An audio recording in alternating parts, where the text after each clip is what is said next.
L'isola dei brillanti di Augusto De Angelis. Lettura di Rossella Rossi.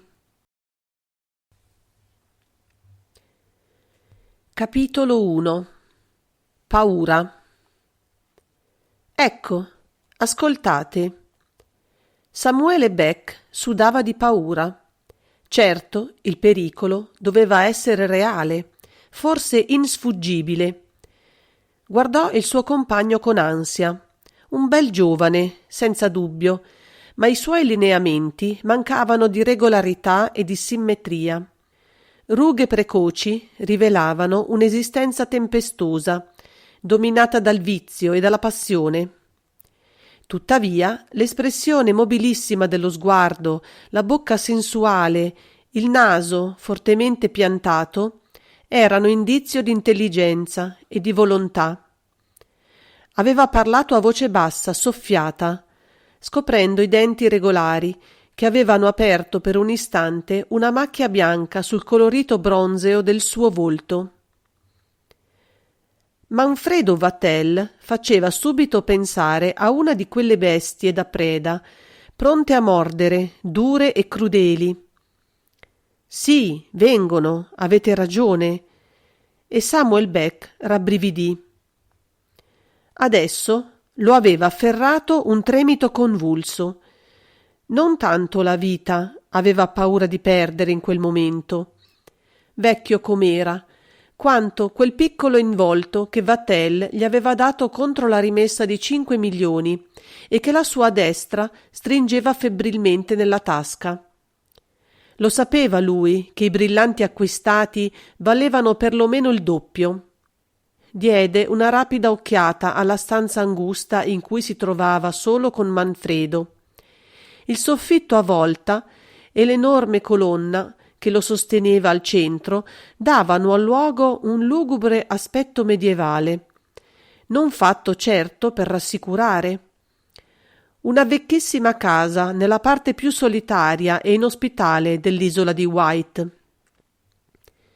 Con un balzo Manfredo si era alzato dalla poltrona e aveva raggiunto la porta.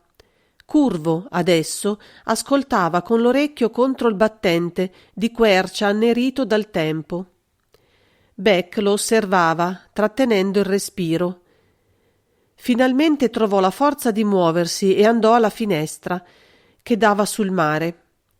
La notte era nera, coperta di un denso vapore che i raggi della luna non riuscivano ad attraversare.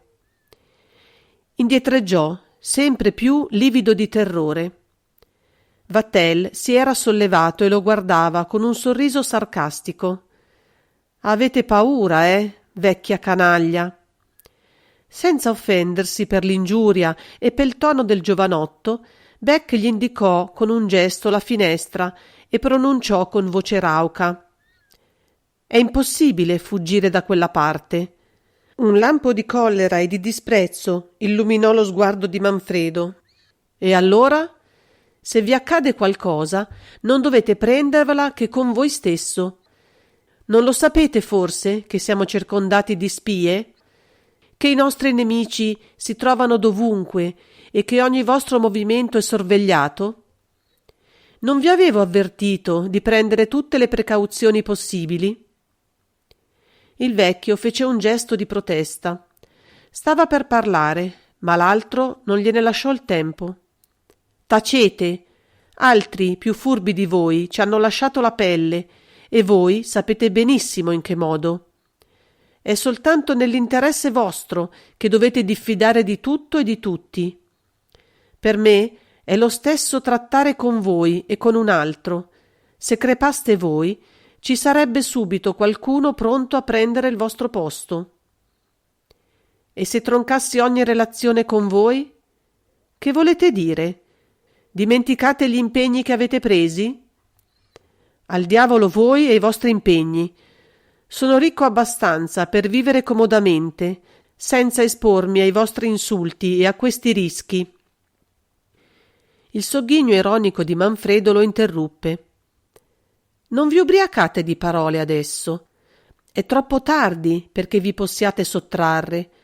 Se anche avete paura di lasciarci la pelle, non potete far altro che andare avanti. Sapete troppo bene che se anche i nostri nemici vi mancassero, non vi mancherebbe lui. Vi ha avvertito dal primo giorno. Dovevate non accettare le nostre proposte. Il rumore di una porta sfondata ruppe il silenzio della casa tenebrosa. Samuele sussultò, mentre un sottile sorriso appariva sulle labbra taglienti di Vatel. E una? Ne hanno ancora 3 davanti a loro. Via, non tremate come una femminuccia. Cercate di capire che anch'io tengo alla pelle. È così bella la vita. Fra 5 minuti saranno dietro quella porta, che non resisterà più delle altre, per solida che sembri. Ma abbiamo largamente il tempo di andarcene, senza salutarli. Seguitemi.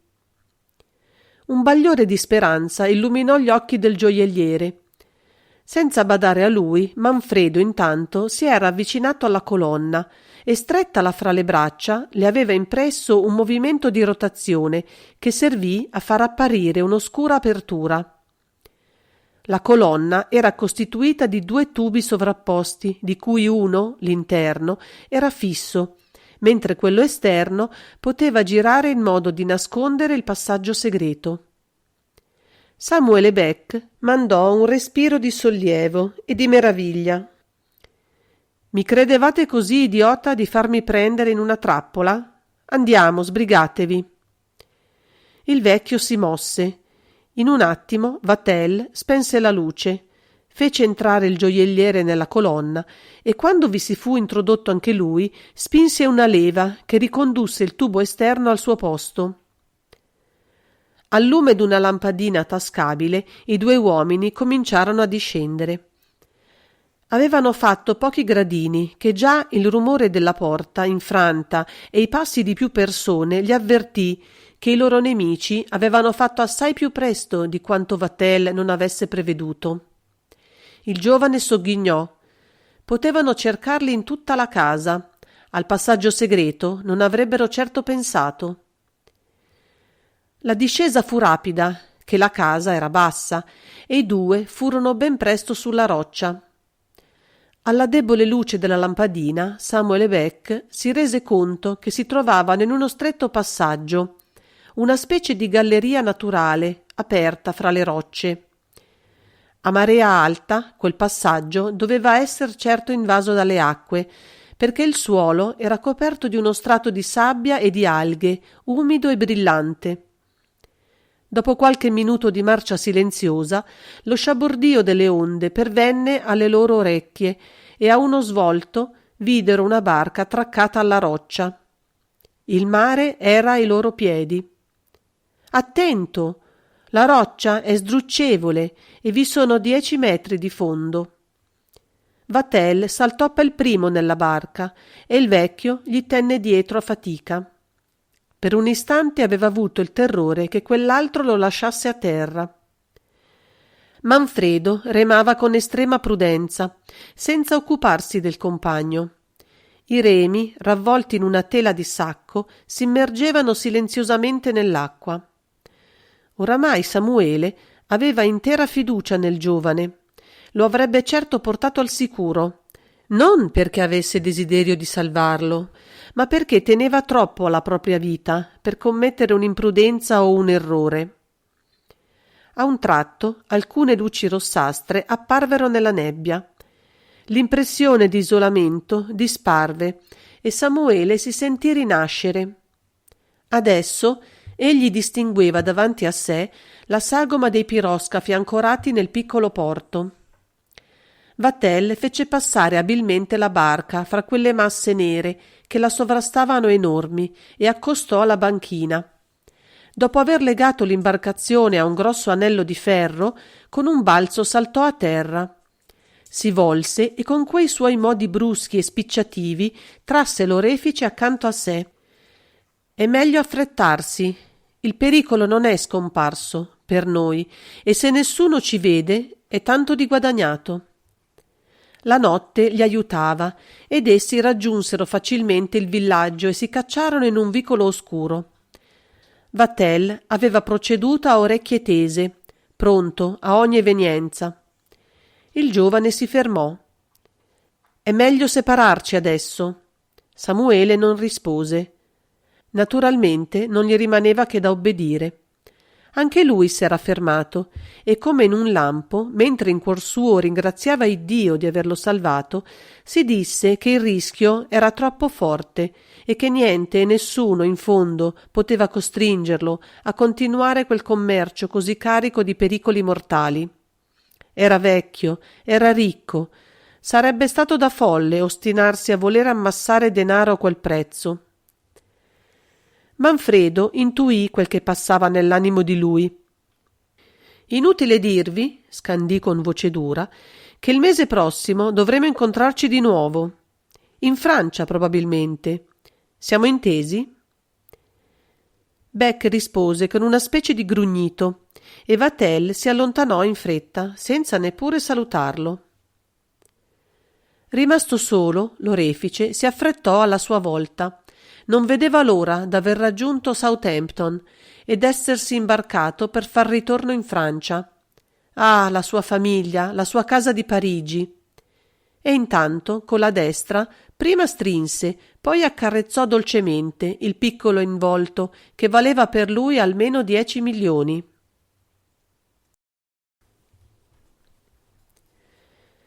Capitolo 2. Terrore. Samuele Beck era seduto al suo posto favorito, davanti alla tavola di lavoro, nel vasto ufficio dai mobili banalmente impersonali, illuminato da una luce livida che filtrava a stento attraverso le tende gialle delle 2 finestre. La casa che egli abitava per intero e che era sua d'altronde, al numero 6 di via Treille, aveva una facciata scolorita, umida di tristezza e di noia, e che non avrebbe certo fatto supporre al passante ignaro quale tesoro di pietre preziose si nascondesse dietro di essa.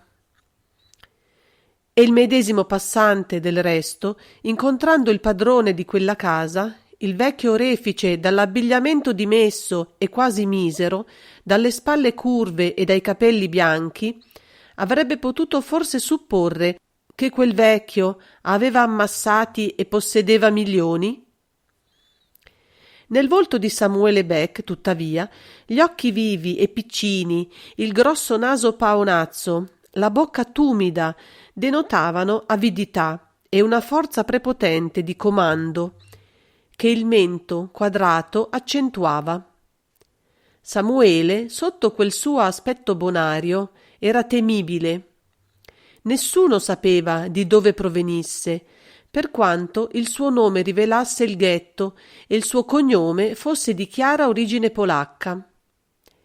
Non aveva amici e i suoi pochi impiegati erano abituati a non prendersi mai alcuna familiarità con un padrone autoritario e scontroso.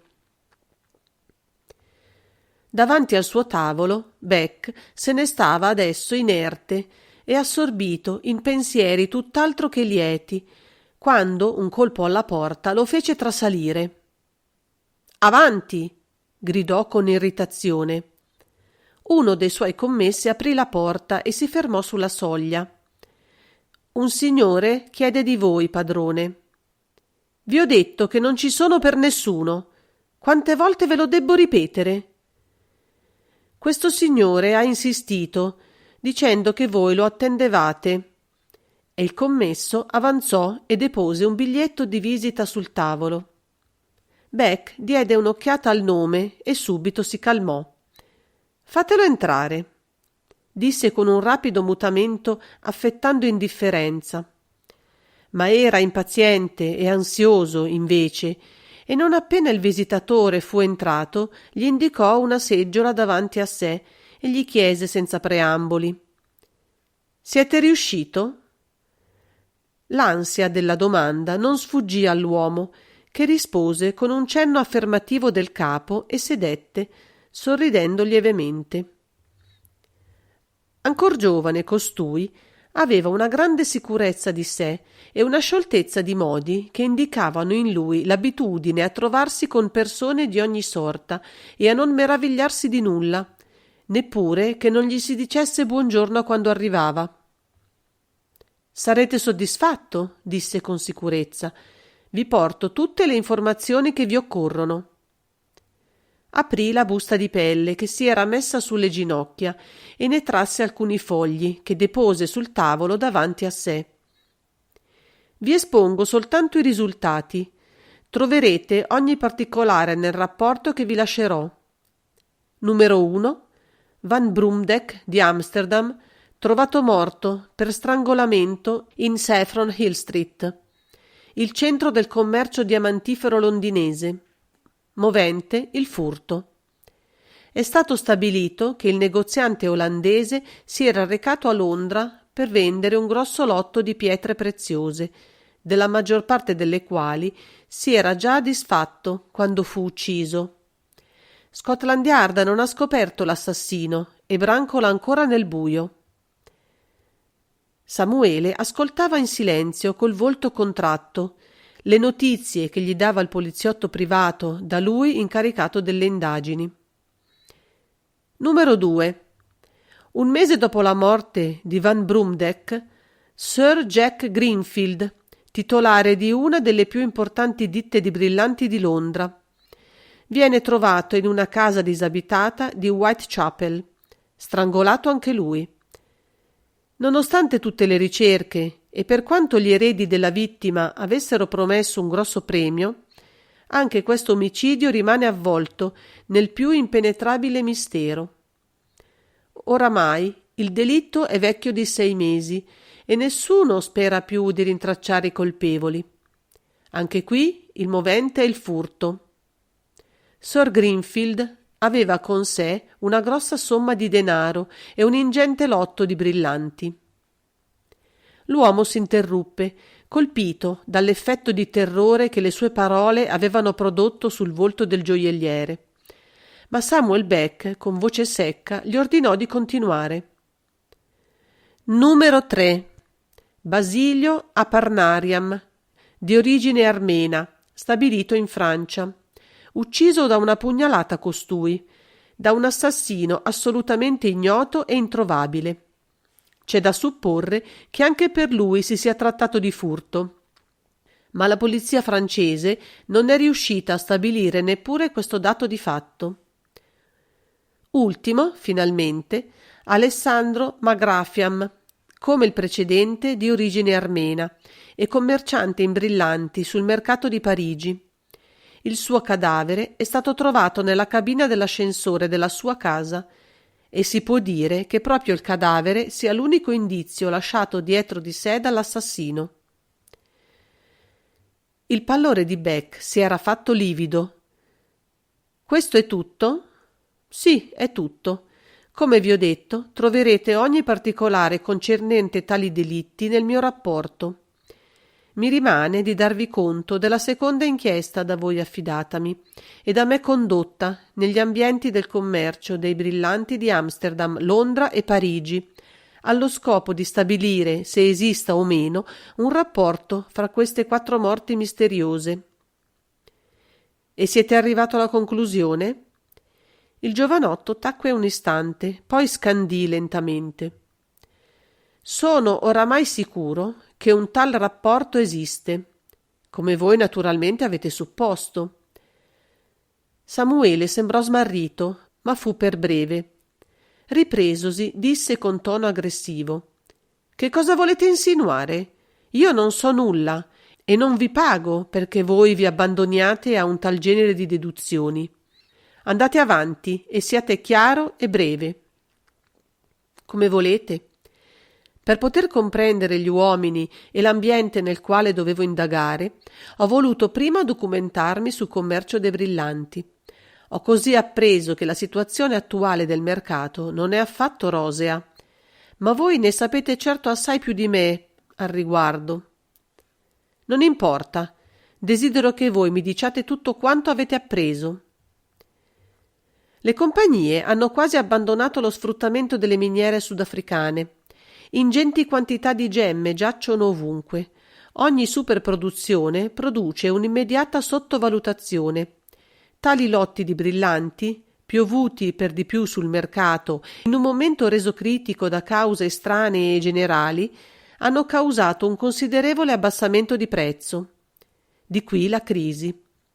In una parola, le riserve di brillanti che si sono accumulate rendono oggi praticamente impossibile la vendita, se non a sottocosto. Non vedo come possa esistere una connessione fra un tal stato di fatto e la morte di 4 commercianti. Una leggera ironia apparve sul volto del poliziotto, ma egli continuò con indifferenza. Orbene, da qualche mese il mercato dei brillanti, che si trovava in completo marasma, è stato improvvisamente invaso da una pioggia di gemme. Lotti considerevoli di brillanti vengono offerti e acquistati nel più profondo mistero, per mezzo di mediatori che hanno tutto l'interesse a rimaner sconosciuti. Mi spiegherò più chiaramente, giacché voi lo volete. Questi mediatori, facendosi il tramite di vendita di una così grande quantità di pietre, sanno perfettamente di ledere gli interessi delle grandi compagnie e di turbare in modo grave il mercato mondiale. Non ignorano quindi a quali rappresaglie vanno incontro e a quali pericoli si espongono. Non è esagerato infatti dire che la loro vita regge per un filo. Seguì un silenzio. Voi credete che tali mediatori siano stati identificati? Chiese infine Beck. Oh, sì, e posso nominarveli. Van Brumdeck, Sir Greenfield, Basilio Apariam, Alessandro Magrafian. I primi 3 sono stati strangolati, il quarto ucciso con un colpo di pugnale. C'è da notare che i primi 3 sono morti, in piena azione, diciamo così, mentre il quarto è stato ucciso quando aveva di già ridotto di molto la propria attività e sembrava si fosse ritirato da quel commercio clandestino per lasciare ad altri il proprio posto. Questa volta Samuele trasalì visibilmente e gli occhi gli si empirono di un terrore senza limiti. Quasi balbettando chiese: «Conoscete il nome del suo successore?» L'uomo rimise le carte nella busta di pelle, ne trasse un fascicolo piuttosto voluminoso che depose davanti al gioielliere, quindi lentamente si alzò. «Volete sapere se io sono il solo a conoscere quel nome?» Anche Samuele, facendo uno sforzo, riuscì ad alzarsi. «Vi ho chiesto se avete appreso il nome di colui che, secondo voi, avrebbe continuato in luogo di Magrafian nel commercio segreto di tali ipotetiche partite di brillanti. La mia inchiesta mi ha portato a concludere che tale successore di Magrafian siete voi, signor Beck». Sotto il colpo il vecchio non vacillò, evidentemente lo attendeva. Fece una smorfia di ironico scetticismo e alzò le spalle. «Sta bene. Vi ringrazio per ora. Vi sarò grato se vorrete continuare le vostre indagini e se mi avvertirete ad ogni fatto nuovo che sorgesse. Intendo alludere alle inchieste per quei 4 delitti. Dal canto mio vi manderò a chiamare non appena se ne presenterà il bisogno. Vi saluto, signore». Il poliziotto chinò il capo con ostentato rispetto e uscì. Solo e al sicuro da ogni sguardo indiscreto, Samuele Beck rimase lungo tempo schiantato davanti al suo tavolo, col cervello in fiamme. Rivedeva ogni più piccolo avvenimento degli ultimi giorni. Da qualche mese aveva accettato di acquistare e rivendere grossi lotti di brillanti di ignota origine. Certo, non ignorava il rischio a cui si esponeva, né il danno che avrebbe prodotto ai suoi colleghi commercianti, ma la possibilità di un profitto calcolato enorme aveva avuto ragione della sua paura e dei suoi scrupoli, seppur di scrupoli si poteva parlare. E da quel momento non aveva più avuto un solo istante di pace. La morte gli si era messa al fianco e non lo abbandonava. l'impegno preso con persone che non scherzavano e che erano indubbiamente anche più temibili dei suoi confratelli, lo obbligava a viaggi frequenti per incontri che si facevano ogni volta più pericolosi. Ed ecco che adesso sapeva come, nonostante tutte le sue preoccupazioni, anche lui fosse stato smascherato. La sua attività era nota e la sua morte non poteva non essere stata decisa. Gli si presentarono dinanzi agli occhi, in una macabra visione, i cadaveri dei 4 uomini che lo avevano preceduto in quel gioco terribile e di uno dei quali egli aveva preso il posto. Cercò di scacciarla, ma non vi riuscì. Per quale inconcepibile miracolo poteva scampare proprio e soltanto lui da una sorte che con gli altri era stata inesorabile? Con un gesto di automa aprì uno dei cassetti del suo tavolo e ne trasse una busta gualcita. La contemplò un istante, poi ne trasse un mezzo foglietto sottile. Vi erano scritte soltanto queste 3 parole: Mo, venerdì 7. Il nuovo incontro con Vatel, il misterioso suo complice, doveva aver luogo fra 3 giorni a Meaux, in una casa che egli già conosceva per essersivi recato altre 2 volte. Doveva portare con sé 7 milioni e avrebbe ricevuto tante pietre per un valore almeno doppio. Ma che gli importava adesso del denaro davanti alla certezza di una morte orribile? Anche tutto quello che già possedeva avrebbe dovuto abbandonare tra poco. Cercò di ritrovare un po' di calma. No, non voleva morire. Non sarebbe andato a Meaux, ecco tutto. Avrebbe troncato ogni relazione con quei misteriosi individui. Sarebbe fuggito lontano. Il ghigno sardonico di Manfredo Vatel, apparsogli di colpo, lo agghiacciò. Oh, lo avrebbero ritrovato, quelli lì. Occorreva giocar d'astuzia, guadagnar tempo. Ma come? Di nuovo un leggero colpo bussato alla porta lo fece sussultare e lo trasse dalla sua spasmodica meditazione. Si ricompose rapidamente e fu con un amabile sorriso che accolse il giovane impiegato di poco prima. «Scusatemi, signore, ma sarebbe proprio necessario che deste un'occhiata a questa lettera, a cui si deve rispondere». Samuele taceva e guardava il giovane. Un'idea improvvisa gli era balenata. Sì, la cosa appariva possibile, opportuna anzi. Forse comportava qualche rischio, ma non per sé. «Grazie, Bonard, la vedrò dopo. Ma adesso sedete, ha da parlarvi. Intendo affidarvi un incarico delicato. Ho grande fiducia in voi e so apprezzare i vostri meriti». Bonard sedette. Era sorpreso e lusingato.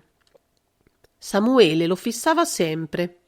Sì, era proprio l'uomo adatto quello. Onesto, intelligente, deciso. Occorreva però presentargli la cosa sotto un aspetto diverso dalla realtà e accettabile. Sarebbe andato il suo impiegato a Meaux, invece sua. Avrebbe parlato lui con Vatel. Gli avrebbe detto che il padrone era ammalato, che si trovava nell'impossibilità di muoversi. Naturalmente, quel che gli avrebbe fatto dire andava ponderato. L'essenziale era di farsi sostituire in un viaggio, che poteva essere l'ultimo per chi lo faceva.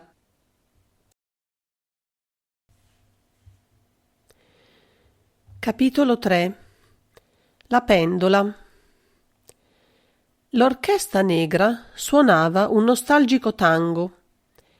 Manfredo Vatel, impeccabile nel suo abito da sera, seduto a una tavola del fondo, contemplava con aria annoiata le coppie che danzavano sulla pedana.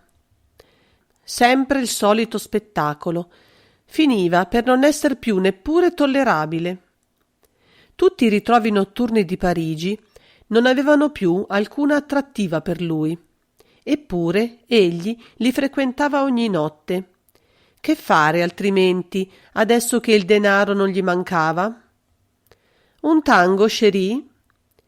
Manfredo si scosse e volse lentamente lo sguardo sulla donna che gli sedeva accanto e che gli aveva parlato con voce insinuante, una strana voce un po' roca, piena di calore, che dava l'impressione di avvolgere e di aderire.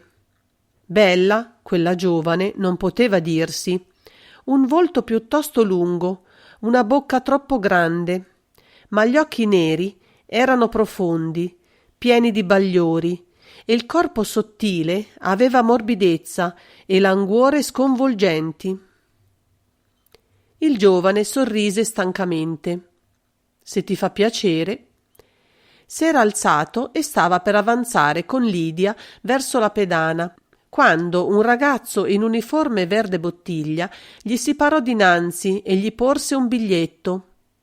Sorpreso, Vatel lo lesse e il volto gli si oscurò. Un lampo di collera gli brillò negli occhi. La donna lo osservava. Una noia? Manfredo la guardò con durezza. Niente che possa interessarti. Lidia abbassò il capo. Manfredo si guardava attorno.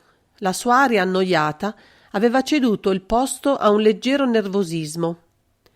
Tornerò, disse, e poi aggiunse con un sorriso quasi tenero. Non credere che voglia abbandonarti. Di tutte le donne che sono qui, sei tu la sola che mi interessi. E passando veloce fra le coppie che danzavano, traversò la sala ed entrò nel guardaroba.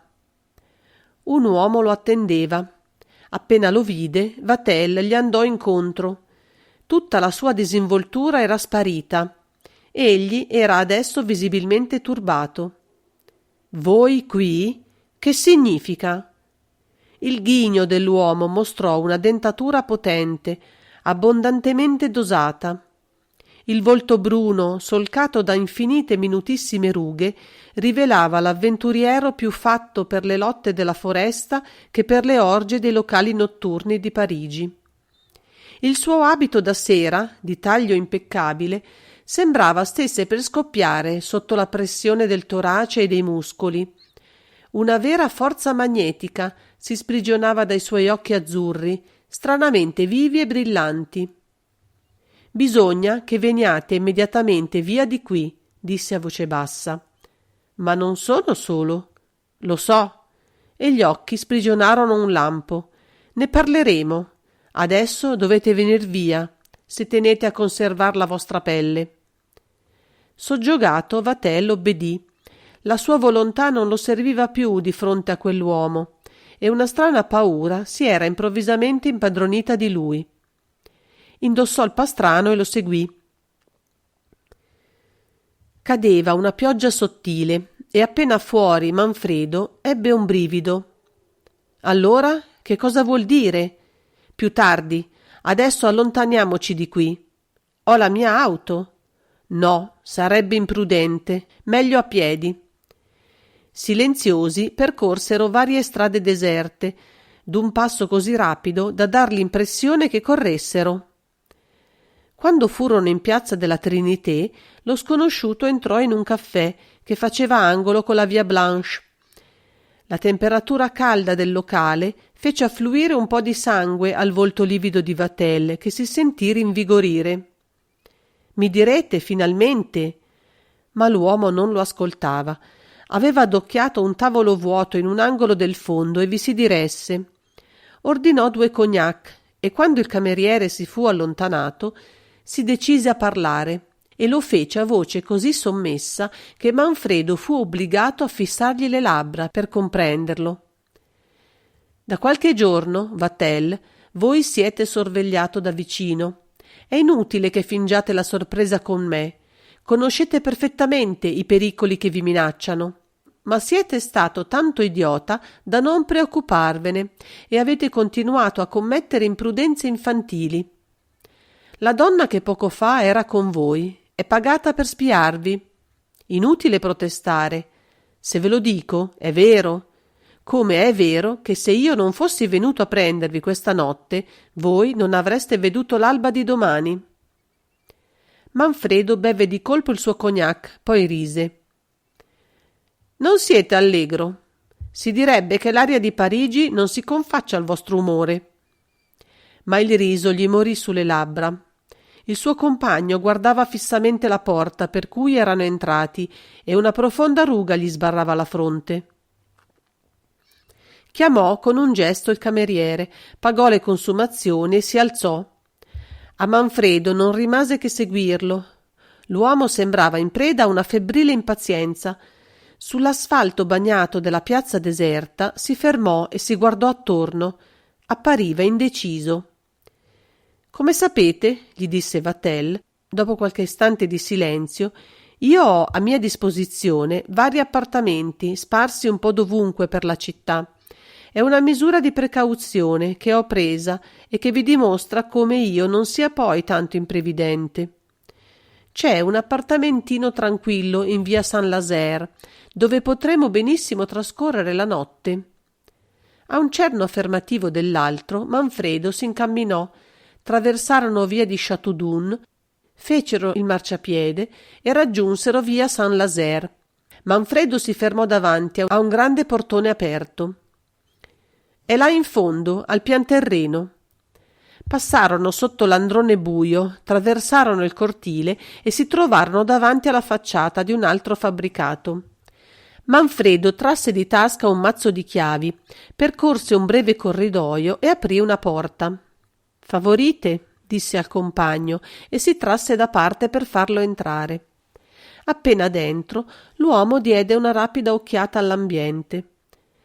«È molto tempo che non venite qui?» «Un secolo. Non vedete che tomba? Che ci verrei a fare?» Aveva chiuso la porta e accesa la luce. «Volete visitare l'appartamento?» Quella porta dà nella cosiddetta sala da ricevere e lo precedette in una grande stanza dai mobili pretenziosamente dorati. Di lì passarono nella stanza da pranzo, adorna di orripilanti nature morte, nella camera da letto, in un camerino che poteva essere studio, a meno che non fosse ripostiglio, e nella cucina. Terminata la visita che lo sconosciuto compì con grande attenzione, tornarono nella sala e sedettero uno di fronte all'altro in 2 poltrone. Vatel parlò per primo. Il suo tono era concitato e la voce piena di acuti. «Sapete, signor Trepas, che una simile esistenza è insopportabile? Sta bene, io stesso ho il denaro che prima non avevo e so apprezzare tutti i vantaggi, ma i rischi sono troppi. Non è vivere questo». Colui che Manfredo aveva chiamato Trepas lo guardava fissamente. «Ah, dunque sapete apprezzare il valore del denaro, ne sono convinto, e lo sapete anche spendere, e non c'è piacere e godimento che vi neghiate. È affar vostro del resto, e io me ne infischio. Ma che cosa intendete con questo vostro insistere sui rischi? Vorreste tornare a imbrattar carte e a far la fame come prima?» «Siete pazzo? Chi v'ha detto questo?» «Ah, vorreste dunque il denaro a buon mercato? Evidentemente oramai voi siete bruciato e io non darei granché della vostra vita se doveste rimanere a Parigi». Tacque un istante e poi aggiunse brutalmente: «Anche Samuele Beck è bruciato. Del resto, e voi lo sapete». Manfredo aveva impallidito e fu con violenza che rispose: «Mi prendete per un idiota? Naturalmente tutto ciò doveva accadere.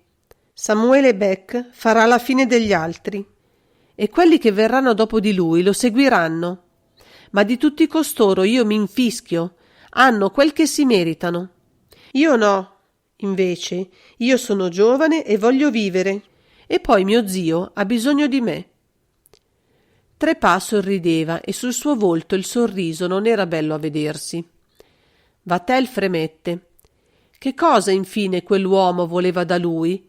Qual era lo scopo a cui tendeva? «Sicuro?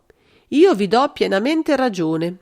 Solamente non sperate di scomparire con qualcuna delle vostre donne. E non credete neppure che vi sia possibile ritirarvi dagli affari e godervi in pace i milioni male acquistati. Siete troppo intelligente per pensare una cosa simile. E allora? Che cosa volete da me? Oh, io non posso che trasmettervi un ordine. Vostro zio, il professor Zipak, ha deciso che andiate a raggiungerlo per passare qualche mese con lui. Si fa vecchio vostro zio e vuole avervi vicino. Può darsi che sia stanco di estrarre brillanti dal suolo e voglia procurarsi qualche altro passatempo. Sappiate, insomma, che la stessa sera del vostro prossimo incontro a Meaux con Beck, gli emissari di vostro zio verranno a cercarvi e vi condurranno con loro. Manfredo rifletteva intensamente. E se io rifiutassi di obbedire alla volontà di mio zio? La risposta venne immediata. Non darei un soldo della vostra vita, amico mio, neppure un soldo. Seguì un altro silenzio. Ma chi negozierà le pietre quando io non ci sarò più? Io? Ma non parliamo più di questo. Trepas, che durante tutto il colloquio non aveva cessato di guardarsi attorno e di scrutare ogni oggetto, adesso fissava la pendola rococò che si trovava sul marmo del caminetto. Mi permettete una domanda? Riprese Manfredo. Tutti i commercianti di pietre coi quali ho avuto rapporti mi hanno manifestato il timore che si verificassero indiscrezioni o delazioni da parte del personale addetto all'estrazione. Non credete che... L'altro lo interruppe. Non preoccupatevi di questo. Un tale fatto non accadrà mai. È il segreto del professore e voi lo conoscerete arrivando laggiù. Si alzò e si avvicinò al caminetto. Diede un'occhiata alla pendola, poi si diresse verso la porta. Volete accompagnarmi fino in istrada? Disse a voce alta. E poi tornerete al tepore di questa sala. Pur non comprendendo che cosa di nuovo meditasse, docilmente Manfredo lo seguì. Traversarono il cortile e l'androne. Quando furono in via Saint-Lazaire, Trepas lo afferrò per un braccio e gli soffiò all'orecchio: «Non fate domande e seguitemi». La sua voce era così piena di terrore che Manfredo, per quanto fosse a testa nuda e senza pastrano, non esitò. I due uomini si allontanarono in fretta e in piazza della Trinité Trepas si gettò in un tassì. Poco dopo essi si trovavano in un altro appartamento, nella tranquilla via della Faisanderie. Adesso Trepas sorrideva. Questa è la casa del barone Dimitrov. Qui nessuno conosce Trepas e qui finalmente voi siete al sicuro. Manfredo scattò. Ma insomma, volete dirmi che cosa significa tutto questo? Perché avete voluto condurmi a casa vostra? Per farvi essere al sicuro, non ve l'ho detto? Non volete convincervi dunque che se non ci fossi stato io, voi questa notte sareste morto? Ben 2 volte vi ho salvato la vita. Scherzate? Volete farmi credere che anche in via Saint-Lazaire... In quel vostro appartamento, mio caro, si nascondeva una o più persone che attendevano soltanto che foste solo per saltarvi addosso. Impossibile! Come avrebbero potuto sapere che io ci sarei andato? E Lidia? Tutti i vostri recapiti sono sorvegliati e voi non potevate sfuggire. Vatel rimaneva scettico. Come avete fatto ad accorgervi che in via Saint-Lazaire... Infantile! Non avete notato che la pendola sul caminetto della vostra sala camminava? E voi mi avete detto che era molto tempo che mancavate da quella casa. Sarebbe ridicolo pensare che qualcuno l'avesse caricata. Ma non è affatto ridicolo, invece, che l'abbiano semplicemente toccata per inavvertenza e che si sia messa in movimento. Essa, infatti, non segnava l'ora giusta. Appena me ne sono accorto, ho pensato che qualcuno ci stesse spiando e ho cercato il modo di condurvi via senza destare sospetti. Per questo vi ho detto di accompagnarmi in istrada e li ho lasciati nella convinzione che sareste tornato. Manfredo era smarrito. Vi debbo la vita, dunque? Oh, non ringraziatemi. Non ho fatto che eseguire gli ordini di vostro zio. Egli vuole avervi con sé. Io non avrei potuto tornare da lui ad annunziargli la vostra morte.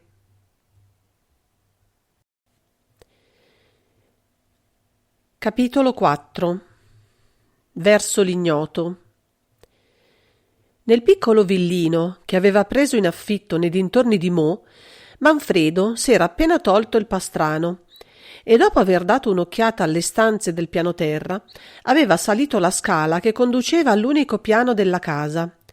2 camere in tutto, ammobiliate assai sommariamente.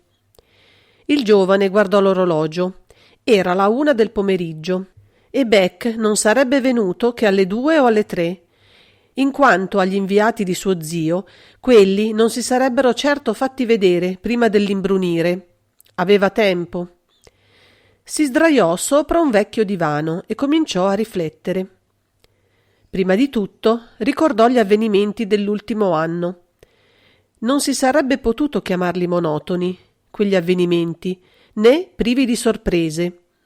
Era oscuro contabile in una banca del Boulevard des Italiens, quando una sera, uscendo dall'ufficio, s'era veduto davanti l'enigmatico Trepas, il quale gli aveva parlato di suo zio, di quel vecchio professore Zipak, di cui lui aveva un ricordo molto vago, per averne sentito parlare in famiglia.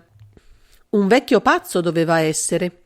E suo padre, ricordava, non poteva nominarlo senza sorridere di compassione. Inventore senza fortuna, quello strano individuo aveva abbandonato l'Europa povero e deriso. Che cosa era divenuto poi? Manfredo Vatel non ne sapeva che quanto Trepas aveva voluto dirgli. Non v'era dubbio, però, che il vecchio aveva scoperto qualche ignorata miniera di brillanti. Si era circondato di collaboratori sicuri e per un caso inspiegabile, e tuttavia non meno certo, si era ricordato del nipote che vegetava in una qualche città di Europa. Il giovane, al principio, aveva creduto d'aver toccato il cielo con un dito. Nessun lavoro serio, di applicazione e denari in abbondanza. Ben presto, però, aveva dovuto convincersi che non eran tutte rose e che i denari andavano accompagnati da molti e seri pericoli. Impossibile, però, tornare indietro. Vatel, del resto, non rimpiangeva nulla. Aveva voluto il denaro e adesso lo aveva. Meglio 1000 volte correre qualche pericolo e godersi la vita che continuare ad essere un povero impiegatuccio di banca. Tuttavia, la prospettiva di andare a raggiungere quel vecchio pazzo dello zio nel suo riparo gli sorrideva assai mediocremente. Oh, non era certo così che sarebbe finito. Era ben determinato a non andarvi e si era fatto un piano di azione molto semplice. Buona parte del denaro guadagnato lo aveva già messo al sicuro, all'estero. Adesso si sarebbe tenuti tutti per sé i 7 milioni che gli avrebbe portati Samuele Beck e appena lasciato il commerciante sarebbe saltato in un treno e chi s'era visto s'era visto. Gli inviati di suo zio avrebbero trovato la casa vuota. Lui si vedeva di già in Italia o in Egitto o addirittura in Oriente, se gli fosse piaciuto. Lontano, a ogni modo, dalla Francia e dall'Inghilterra, dove ormai lo conoscevano anche troppo. Un leggero rumore proveniente dal basso lo fece balzare in piedi. Si mise in ascolto. Non c'era da ingannarsi. Qualcuno era entrato e saliva la scala. Samuele Beck, senza dubbio. Tanto meglio se anticipava. Avrebbe regolato il baratto in pochi minuti e avrebbe filato. Ma improvvisamente si irrigidì. Non era il passo del vecchio, quello che udiva era troppo leggero e troppo svelto. La paura gli attanagliò la gola, ma fu un istante. Ripresosi, trasse di tasca la rivoltella e si fece con le spalle contro il muro. Avrebbe venduta cara la vita e a ogni modo adesso aveva il vantaggio d'essere preparato. La porta si aprì e uno sconosciuto apparve sulla soglia. Vide subito Manfredo davanti a sé con la rivoltella spianata e diede un passo addietro. Gli occhi gli si dilatarono dallo spavento. Che accade? Io vengo a cercare il signor Vatel. Mi manda l'orefice, Samuele Beck. Manfredo scoppiò in una risata e abbassò l'arma. Scusatemi, sono un po' nervoso e non avevo riconosciuto il passo del vostro padrone. Venite avanti senza paura. Il giovane avanzò. Non sembrava molto rassicurato e Manfredo dovette mettersi l'arma in tasca e offrirgli una seggiola prima di vederlo relativamente tranquillo. Ebbene, che c'è di nuovo? Perché Samuele manda voi in sua vece? E voi chi siete? Mi chiamo Carlo Bonard e sono un impiegato del signor Beck. Il mio principale è ammalato, nell'assoluta impossibilità di muoversi, e ha voluto che io vi avvertissi. E poi? Nient'altro. Il signor Beck si scusa con voi. Naturalmente non vi ha dato nulla per me. Infatti. Manfredo era furioso. Si alzò e si mise a passeggiare nervosamente per la stanza. Così Beck aveva avuto la stessa idea e aveva tagliato la corda. Che poteva fare adesso? Anche se avesse ucciso il commerciante, non ne avrebbe ottenuto i 7 milioni e si sarebbe esposto inutilmente. Si fermò e si mise a osservare il giovanotto che, sempre seduto, lo guardava stupito. Doveva aver la sua età e anche fisicamente una leggera rassomiglianza c'era fra loro, sebbene Bonard avesse i capelli castani. Aveva il volto aperto, lo sguardo franco. Doveva essere ignaro di tutto. I suoi abiti, appena decenti, dicevano chiaramente come Samuele Beck non facesse nuotare nell'oro i suoi impiegati, e lo aveva mandato al convegno, esponendolo al pericolo di un'aggressione pur di salvare se stesso. Per un riavvicinamento naturale, Manfredo si rivide in quel giovanotto, quale egli era qualche mese prima, un famelico impiegato, vale a dire, condannato a una vita mediocre, fatta di stenti e di rinunce. Senza volerlo, i suoi modi si fecero meno bruschi e la voce gli si addolcì. Tornò a sedere. Come mi avete detto di chiamarvi? Carlo Bonard. Evidentemente il mio nome non può dirvi nulla. Io non ho proprio niente che possa distinguermi dai miei simili. Oh, sì, sono campione di nuoto, se questo conta. E rise. Manfredo rise con lui e poi chiese: E voi trovate perfettamente naturale che Beck vi abbia fatto fare questo viaggio per dirmi soltanto che era ammalato? Bonard si strinse nelle spalle. Non posso esser giudice io. Non ho fatto che ubbidire. Vatel gli batté una mano sul ginocchio. D'accordo, amico mio, non me la piglio con voi, ma confessatemi che la vita non deve esser gaia al servizio di quel canchero di Beck. Oh, non meravigliatevi, lo conosco bene il vostro padrone, e scommetto che un'esistenza meno grama e meno monotona risponderebbe assai meglio ai vostri desideri. Siete giovane, che diavolo! Il commesso di Samuele era passato dalla sorpresa all'interesse. Che cosa mai stava per proporgli quello sconosciuto? A ogni modo, tutto sarebbe stato preferibile alla vita che conduceva adesso. Libero, celibe, è proprio quel che ci vuole. Un piccolo viaggio di piacere vi converrebbe? Perfetto. Carlo Bonard era rapito.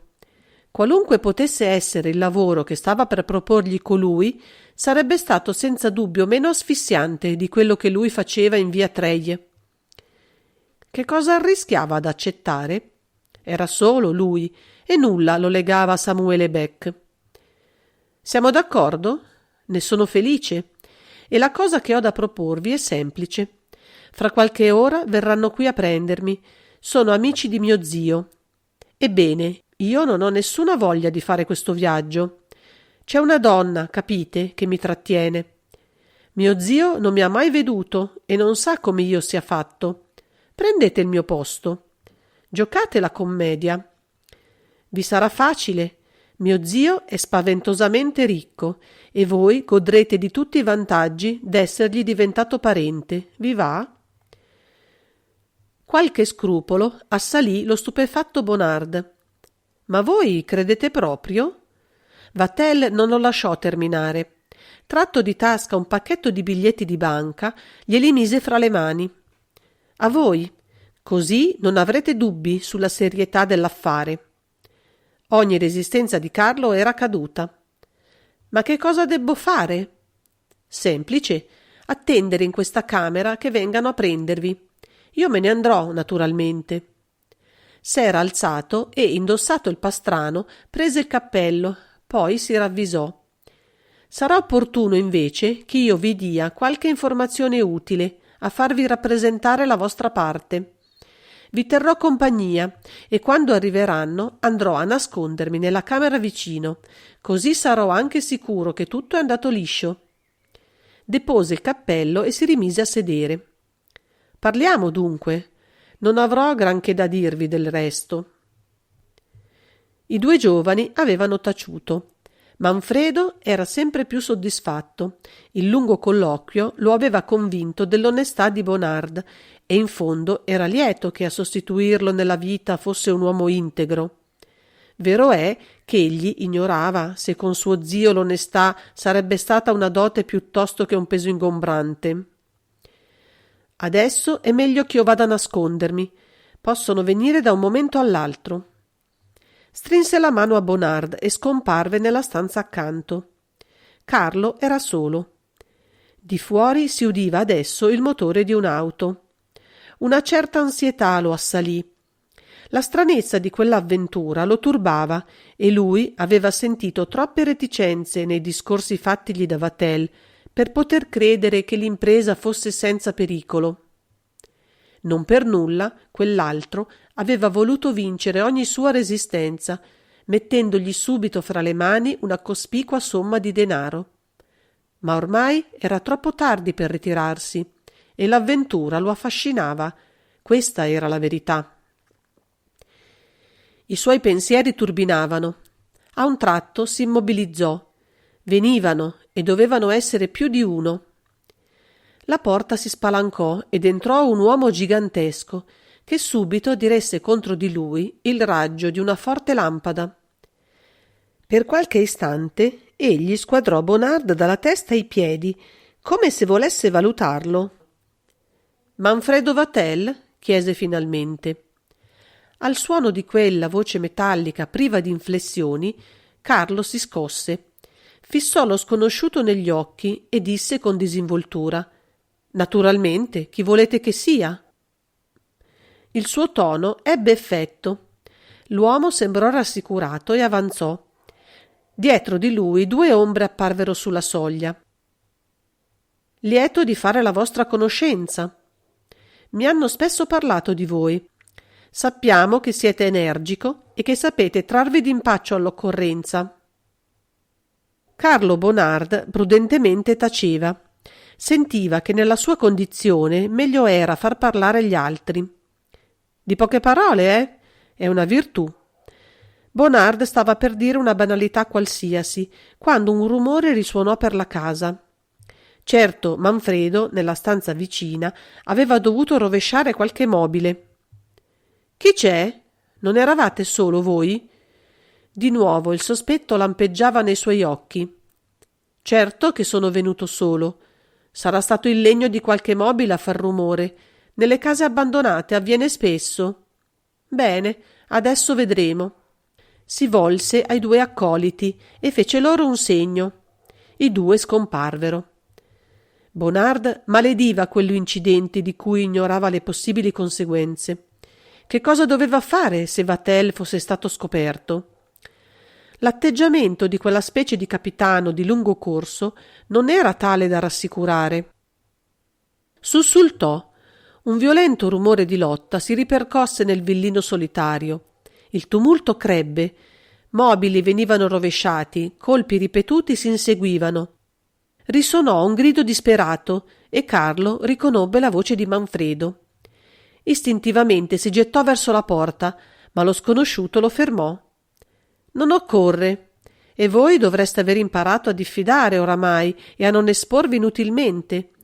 Non sapete forse quali interessi sono in gioco e quali nemici ci combattono?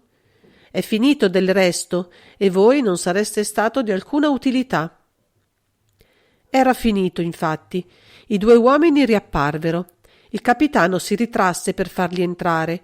Per tutta spiegazione, uno dei due distese la mano verso la stanza vicina.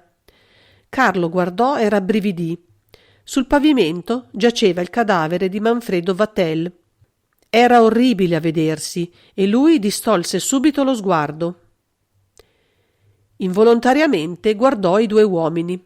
Anch'essi erano vestiti da marinai, forti e robusti. Essi non avevano a prima vista nulla che potesse farli distinguere da due operai o da due marinai qualsiasi. Ma guardandoli attentamente, il giovane provò una strana sensazione, quasi dolorosa. Era forse il fatto che essi avevano compiuto l'assassinio con un sangue freddo impressionante e che adesso se ne rimanevano inerti e impassibili davanti al cadavere? Forse, perché la loro fisionomia aveva qualcosa di inumano e il loro mutismo era spaventoso. Per un istante lo sguardo di Bonard si incrociò con quello di uno di quegli uomini ed egli ebbe un fremito. La sua sorpresa era stata enorme. Nulla era in quello sguardo, se non il vuoto assoluto. Nessuna espressione, nessuna luce, nulla. Lo si sarebbe detto lo sguardo di un occhio di vetro o quello di un cieco. Facendo uno sforzo, Carlo riuscì a parlare. «Perché avete lasciato uccidere quel disgraziato?» L'uomo alzò le spalle e fece un segno ai due marinai, che si diressero verso il cadavere. Lo sollevarono e lo trasportarono via, scomparendo con esso per la scala. «Voi, proprio voi, Manfredo Vatel, vi commuovete davanti a un cadavere? È il primo che vedete, eh?» Il sarcasmo era tagliente ed ebbe il potere di richiamare Bonard alla realtà. Non doveva, non poteva dimenticare che egli non era più Carlo Bonard, ma Manfredo Vatel. Con l'accettare di sostituirlo, egli aveva rinunciato alla propria personalità e non aveva più il diritto oramai che di avere la coscienza del morto, l'anima di Manfredo Vatel. «Su, basta con le chiacchiere. Non è affatto prudente rimanere qui dentro. Andiamocene in fretta». Fece passare davanti a sé il giovane e, uscito dal villino, lo fece salire nell'auto, dove avevano già preso posto i due uccisori di Manfredo. Quindi si mise al volante e lanciò la macchina a tutta velocità nella notte.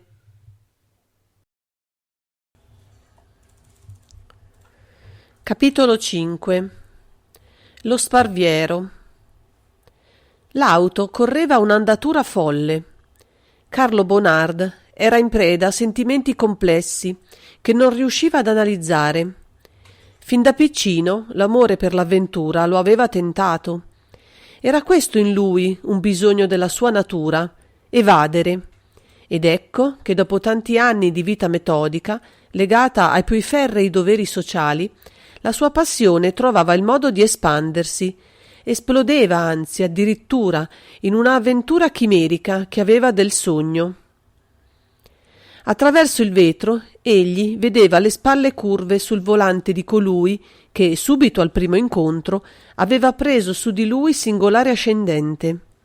Ai suoi fianchi, immobili come due esseri pietrificati, sentiva più che non osasse guardare i due individui che avevano ucciso un uomo quasi sotto i suoi occhi e che gli ispiravano un'istintiva ripugnanza. A che cosa andava incontro adesso? Chi era l'uomo che il povero Vatel aveva chiamato suo zio e che aveva ai suoi ordini strani uomini, ciecamente fedeli? Finalmente l'auto si fermò. Il suo compagno di destra aprì lo sportello e discese. Subito Bonard lo seguì. Sul marciapiede diede qualche calcio disordinato all'aria per sgranchirsi le gambe. Il capitano, disceso lui pure, gli si era avvicinato. «Lasceremo lì l'auto di Trepat. Qualcuno verrà a prenderla domattina, non vi pare?» Carlo annuì. Non aveva la minima idea di chi potesse essere Trepat. Un amico di Manfredo Vatel, probabilmente, un altro della banda. «Andiamo, affrettiamoci». Dopo una decina di minuti, d'una rapida marcia per strade deserte e mal rischiarate, la piccola comitiva sbucò improvvisamente sul porto. In una rapida visione, Bonard vide le banchine ingombre, gli specchi d'acqua nera, l'imponente massa dei piroscafi e all'orizzonte la luce intermittente di un faro. Il capitano lo afferrò per un braccio. «Sbrighiamoci, che è già tardi». Raggiunsero il molo, dove erano attraccate varie barche. Senza che venisse loro dato alcun ordine, i due silenziosi accoliti saltarono in una di esse e afferrarono i remi. Non appena vi furono discesi, il capitano e Bonard, la barca si mosse silenziosa e veloce. Il capitano, seduto accanto a Carlo, taceva. La notte era così fonda che Bonard si chiese come facessero quei due uomini a dirigersi. Dopo qualche minuto il ritmo dei remi rallentò e la barca scivolò sui fianchi di un grande yacht dalla linea allungata ed elegante. Per mezzo di una scala che pendeva dai fianchi del naviglio, i 4 uomini salirono a bordo. Nell'aprire gli occhi, Carlo ebbe l'impressione di trovarsi nel suo letto, ma fu breve illusione. Nulla attorno a sé gli ricordava il quadro familiare della sua stanza. Gli occorse qualche minuto per ricordare gli avvenimenti del giorno prima, qualche lunghissimo minuto che lo riempì d'angoscia. Gettò le gambe fuori della cuccetta e saltò sul pavimento. Per prima cosa aprì il vetro del finestrino rotondo e guardò fuori. A perdita d'occhio si stendeva una superficie luminosa, mobile, agitata da continui soprassalti. L'oceano. L'impressione della solitudine si fece pel giovane immanente, paurosa. Dovette ritirarsi e far forza su se stesso per non gridare dal terrore. Si lavò, si vestì e si guardò attorno. La cabina tutta bianca, con le tendine del finestrino e le tende della cuccetta di mussolina ricamata. Era allegra, quasi elegante. L'ambiente operò sullo spirito di Bonard ed egli si sentì sollevato. Aprì la porta e si trovò sul quadrato, proprio davanti alla scala che conduceva al ponte. Varie porte gli si allineavano attorno. Ne contò 6 ed erano tutte chiuse. Quale aprire? L'indecisione si prolungò per qualche minuto, poi egli la ruppe, lanciandosi su per la scala che lo condusse sul ponte di poppa. Vatel! Per quanto non fosse ancora abituato a sentirsi chiamare con quel nome, Carlo, al suono della voce, si voltò di scatto. Dal fondo della scala, nel quadrato, il capitano lo fissava e gli sorrideva. Bonard ridiscese. «Buongiorno, capitano. Io sono mattiniero e ho sentito il bisogno d'aria». Il capitano gli afferrò una mano e gliela strinse. «Credo proprio che diventeremo amici. È vero che il nipote del mio vecchio amico Zipak non potrebbe che essermi simpatico». Quell'uomo gigantesco che la sera prima gli era apparso feroce e crudele gli si presentava adesso sotto una luce diversa. Su quella nave egli era in casa sua e si vedeva subito che il mare era il suo elemento. «Oh, lo Sparviero è un ottimo yacht e ne giudicherete voi stesso». «Ne sono persuaso, capitano». «Capitano Nichols». Fece un gesto circolare e poi indicò una dopo l'altra le 6 porte. «Quella è la vostra cabina. Accanto c'è la cabina di Pedro, poi la sala da pranzo. Di fronte la mia cabina, quella di Sanchez e... Sono i vostri ufficiali?» Il capitano scoppiò in una risata. «Ma, mio caro Manfredo, qui non esistono né capitani né ufficiali. Chiamatemi pure capitano se vi fa piacere, ma sappiate per vostra norma che c'è un solo uomo che comanda. Io. Pedro e Sanchez hanno molteplici e varie occupazioni, che sugli altri piroscafi vengono disimpegnate dagli ufficiali, ma non hanno alcun grado. Sono individui poco loquaci, coi quali tuttavia voi potrete stringere cordiali relazioni. In quanto agli altri, e alzò le spalle in modo eloquente, tutti gli altri non erano che automi. Bonard rivide i due uomini che avevano ucciso Manfredo Vatel e non poté reprimere un fremito. Nichols se ne accorse e gli disse: «Voglio darvi subito un consiglio. Se andate a poppa, sappiate che è assolutamente inutile che vi avventuriate al posto dell'equipaggio. Intesi?» «Potete esser sicuro, capitano, che non trasgredirò mai i vostri ordini». Il capitano sembrava pensieroso. Dopo qualche esitazione aggiunse: «Sarà meglio. Quella gente qualche volta è davvero pericolosa. Essi non obbediscono che a me, come voi stesso avrete potuto constatare l'altra sera. E adesso andiamo a mangiare». Carlo seguì Nichols, sforzandosi di apparire sorridente, ma una nuova apprensione si era radicata in lui, come una oscura minaccia. Mentre mangiava, pur scambiando di tanto in tanto qualche frase col capitano, lo spirito del giovane si abbandonava a una rapida ginnastica, esaminando e analizzando ogni particolare che aveva accompagnato fino a quel momento la sua avventura.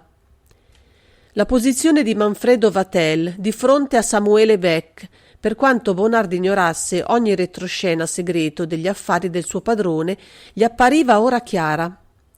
Nessun dubbio che fosse Vatel a fornire a Beck quelle cospicue quantità di brillanti, che lui non aveva potuto fare a meno di vedere nella cassaforte di via Treille.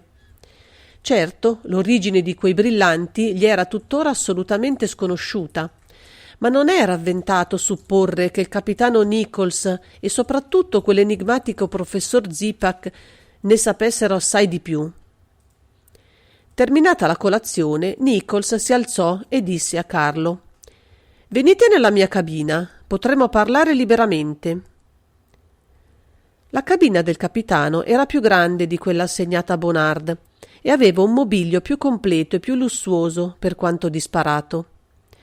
Carlo sedette in un divano coperto di velluto turchino, mentre il capitano si installava in una poltrona e, afferrata una vecchia pipa spenta, si metteva a succhiarla macchinalmente.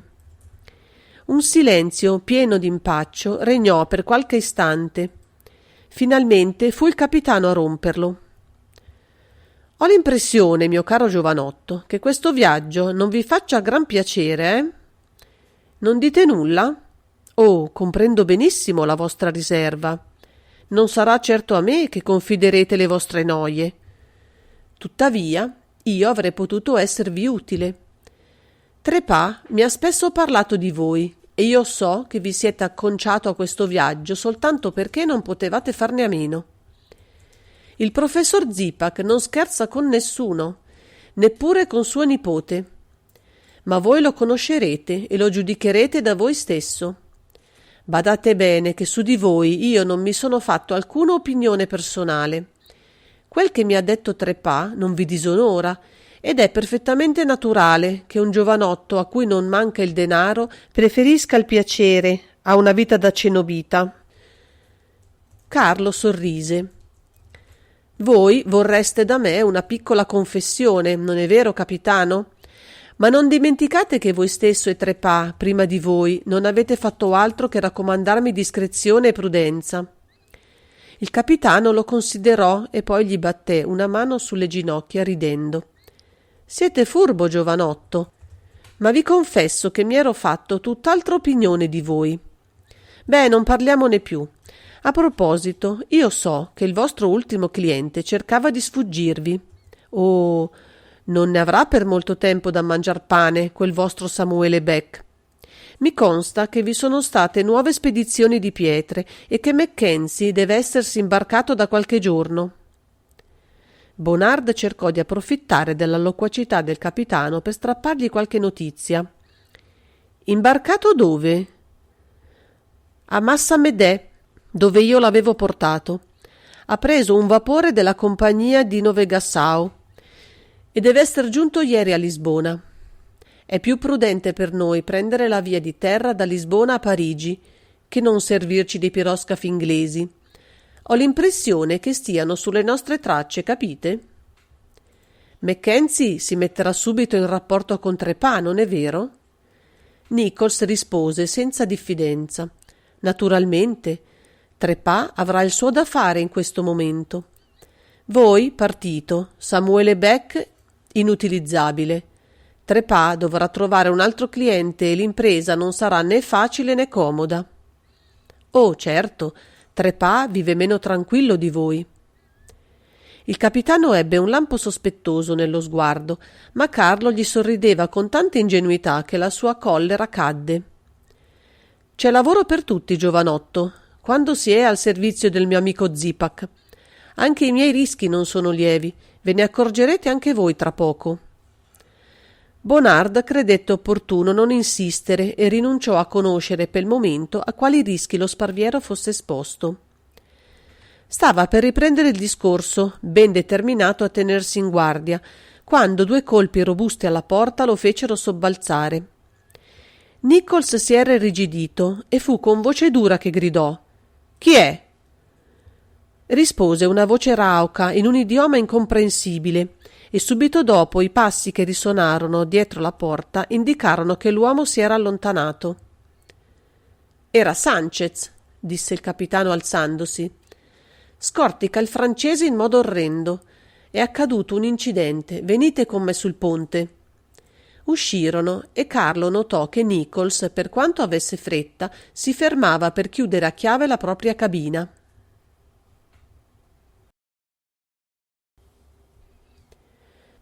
Capitolo 6. L'equipaggio. Mentre il capitano Nichols saliva i gradini con passo pesante, Bonard, ritto al sommo della scala, guardava lo yacht. Doveva misurare una trentina di metri da poppa a prua e 7 o 8 da un bordo all'altro. Equipaggiato in modo modernissimo, era un vero gioiello da miliardari. Si vedeva che il denaro contava poco per quella gente. Ma quale rotta faceva? Verso quale parte del mondo era diretto? Egli ignorava persino il porto che era stato testimonio del loro imbarco notturno.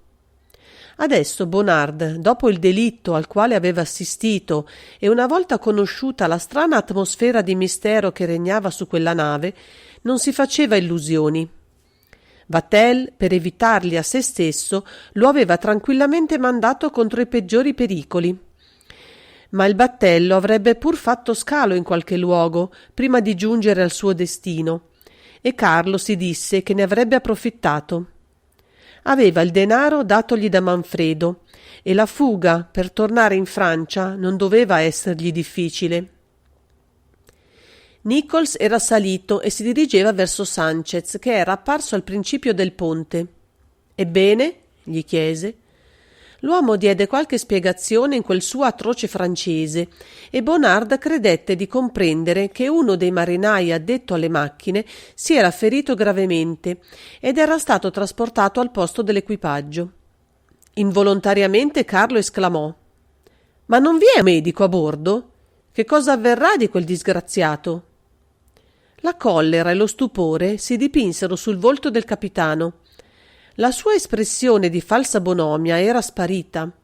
Egli appariva adesso quel che era, un essere implacabile, insensibile a ogni sentimento, un uomo per il quale l'esistenza degli altri uomini contava poco. Bonard comprese all'istante quanto fosse stata maldestra e inopportuna la sua esclamazione e cercò di rimediare. Se almeno potesse non soffrir lungamente. Lo stupore crebbe sul volto di Nichols, che finì con l'alzare le spalle, borbottando fra i denti. Che perfetto commediante! E poi, sorridendogli in modo strano, aggiunse: «State tranquillo, io ho orrore delle sofferenze altrui, come delle mie». Si volse quindi a Sanchez. «Hai provveduto a sostituirlo? Questo è l'essenziale. Va a cercarmi quell'uomo e fallo portar qui su». Il marinaio scomparve giù per l'apertura che conduceva al posto dell'equipaggio. Bonard ricordò che il capitano gli aveva raccomandato di non avventurarsi mai in quella parte del bastimento e una viva curiosità si impadronì di lui. Che cosa poteva esservi lì sotto? Ma non ebbe campo di abbandonarsi ad alcuna deduzione, perché Sanchez ricomparve, tenendo un uomo per i piedi, mentre un altro marinaio lo afferrava per la testa. Avanzarono e deposero il ferito ai piedi del capitano. Costui osservò l'uomo, che a sua volta lo guardava con occhio atono, quasi incosciente, di quello sguardo che aveva tanto stranamente impressionato Bonard quando lo aveva sorpreso negli occhi di coloro che avevano ucciso Manfredo Vatel. Quello sguardo lo ritrovava adesso in quel ferito, ma era incapace di analizzare l'impressione indefinibile che esso produceva in lui. In quel suo gergo spaventoso, Sanchez affacciò l'ipotesi che il disgraziato avesse una gamba spezzata. «Una gamba rotta, dici? Adesso vedremo. Mettilo in piedi». Ma Sanchez ebbe un'indecisione, mentre il suo compagno rimaneva muto, considerando uomini e cose d'uno sguardo assente. «Su, fa presto!» E voltatosi a Carlo, Nichols disse: «Io sono come San Tommaso, voglio rendermi conto di tutto da solo». Il modo di cui voleva servirsi il capitano per assicurarsi che la gamba di quell'uomo fosse rotta era inumano, e Bonard dovette far forza su se stesso per apparire impassibile. Sanchez e il marinaio sollevarono il ferito, tenendolo sotto le ascelle, e lo drizzarono sui suoi piedi. Poi di colpo si fecero da parte abbandonandolo. L'uomo cadde riverso, cacciando uno spaventoso grido di dolore. Carlo ebbe la forza di non voltare la testa. Il suo sguardo seguì l'uomo, che gemeva flebilmente, disteso ai suoi piedi, ed egli sentì crescere in sé il turbamento. Negli occhi di quel miserabile non era alcun sentimento umano, e il volto di lui, contratto in un'orrenda smorfia, non rifletteva la menoma intelligenza. «Allora? Siete convinto adesso?» «Che quest'uomo non è più buono a nulla? Dovrei essere cieco per non ammetterlo», borbottò il capitano burberamente, senza rilevare il tono aggressivo di Bonard. «E come farete per curarlo?» «Curarlo? Ma a meno che non possiate farlo voi, io vi confesso che una tal cosa non mi è neppure passata per la testa». Fece una pausa, come attendendo, poi concluse: «No? Voi non avete nulla di Esculapio? Ebbene, ricorreremo allora ai grandi mezzi. Poiché quest'uomo è ormai incapace di far nulla e poiché noi non abbiamo il potere di risanarlo, la conclusione è semplicissima». Sanchez attendeva gli ordini del suo capo senza impazienza. «Via, è maturo per l'infermeria, presto!» ordinò Nichols con voce stranamente calma. Quel che accadde dopo, Carlo lo vide coi suoi propri occhi e credette di sognare. Prima che fosse rinvenuto dallo stupore, Sanchez e il suo compagno avevano afferrato brutalmente il ferito e lo avevano proiettato in mare con un sol lancio. Il tonfo nell'acqua gli dimostrò che non sognava. Egli si precipitò contro il bordo, seguito da Nichols, da Sanchez e dal marinaio. Lo yacht filava a una ventina di nodi e si allontanava rapidamente dal punto in cui l'uomo era caduto. Ma ebbero il tempo di vederlo tornare a galla, di battersi disperatamente e poi sparire per sempre. Tutto questo si era svolto con tale rapidità che Carlo era stato incapace di riflettere. 1000 pensieri confusi lo agitavano, ma uno lo dominava, consigliandogli di rimaner calmo, di non rivelare la tempesta dei sentimenti che turbinavano in lui.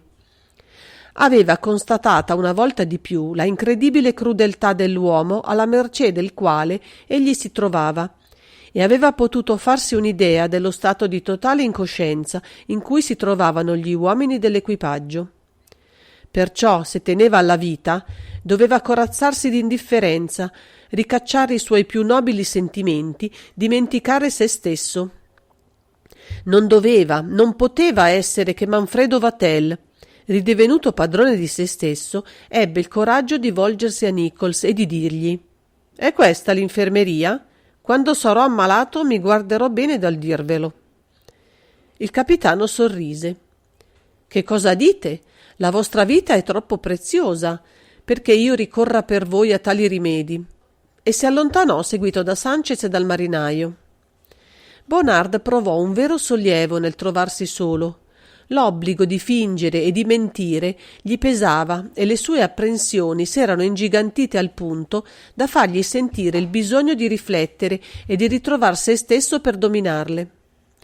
A poco, davanti a quel mare infinito, sotto la volta del cielo purissimo, una certa fatalità subentrò in lui, attenuando i suoi timori, spingendolo ad occuparsi soltanto della sua vita materiale, senza preoccuparsi dell'avvenire, per non pensare che all'immediato presente.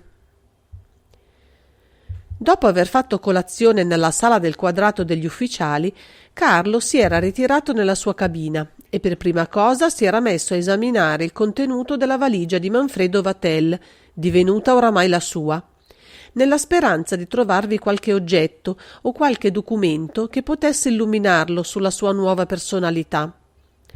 Non trovò nulla e dopo aver rifatta la valigia si gettò sulla cuccetta meditando sulla stranezza della sua situazione. Dopo Nichols era Sanchez l'unico uomo che sullo yacht gli si fosse in parte rivelato. Aveva anche veduto Pedro al timone, ma non gli aveva parlato. Gli era sembrato tuttavia che avesse un aspetto meno patibolare del suo compagno. Se avesse parlato un linguaggio più comprensibile di quello del portoghese, avrebbe potuto cercare di renderselo amico, per quanto fosse da presumere che Nichols gli avesse imposto il silenzio. Di quale strano potere disponeva dunque Nichols per ispirare un tale terrore ai suoi uomini? Con quali mezzi era giunto ad asservirseli tanto completamente da sopprimere in essi ogni reazione, anche la più legittima? Bonard sentiva appesantire attorno a sé invisibili forze che non conoscevano ostacoli e che alla minima resistenza lo avrebbero spezzato. La porta della vicina cabina batté. Certo, Sanchez aveva dato il cambio a Pedro al timone, a meno che non fosse stato lo stesso capitano a prendere la guida della nave. Bonard si alzò e uscì nel quadrato. Per qualche istante ascoltò esitando il rumore che faceva Pedro in cucina, poi si avvicinò alla porta e bussò. Subito l'uscio si aprì e Pedro guardò interrogativamente colui che veniva a disturbarlo. Ma la sua fronte si spianò. Il volto aperto e sorridente di Bonard doveva averlo rassicurato. Il marinaio parve imbarazzato e senza rispondere si trasse da parte.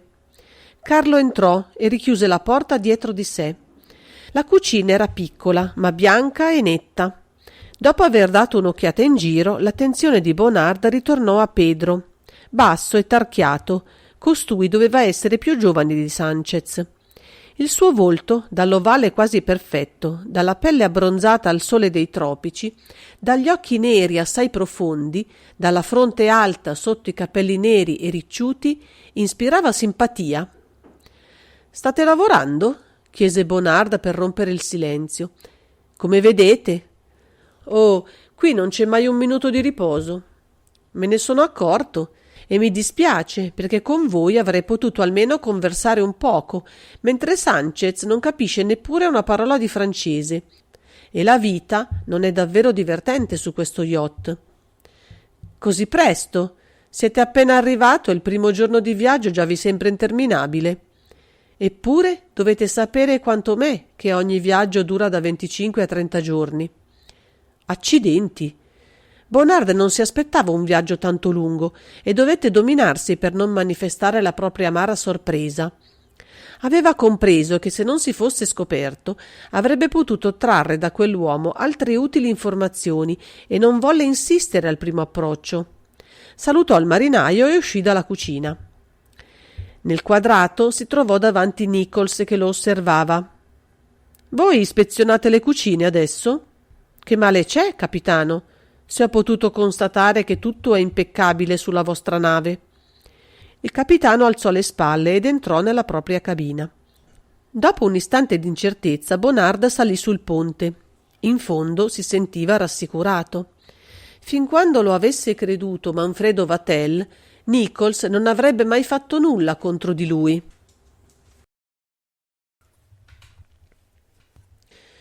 Capitolo 7. Prigioniero. I giorni erano passati senza che nulla venisse a distruggere la monotonia Insensibilmente il caldo si faceva sempre più forte, a misura che lo Sparviero procedeva verso sud. Carlo Bonard trascorreva la più gran parte del suo tempo sul ponte a contemplare l'immutabile paesaggio del mare infinito. Egli prendeva i pasti col capitano Nichols, che, sempre taciturno, aveva di tanto in tanto qualche scatto di espansività, al quale Carlo partecipava con prudenza.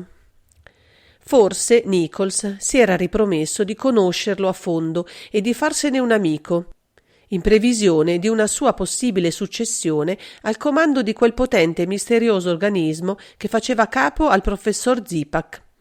Ma se così era, non poteva Bonard incoraggiarlo ad essergli amico, lui che, cosciente della propria sporchieria, ignorava tutto di Vatel e che aveva già terrore del suo prossimo incontro con quell'enigmatico personaggio temibilissimo che era il suo presunto zio.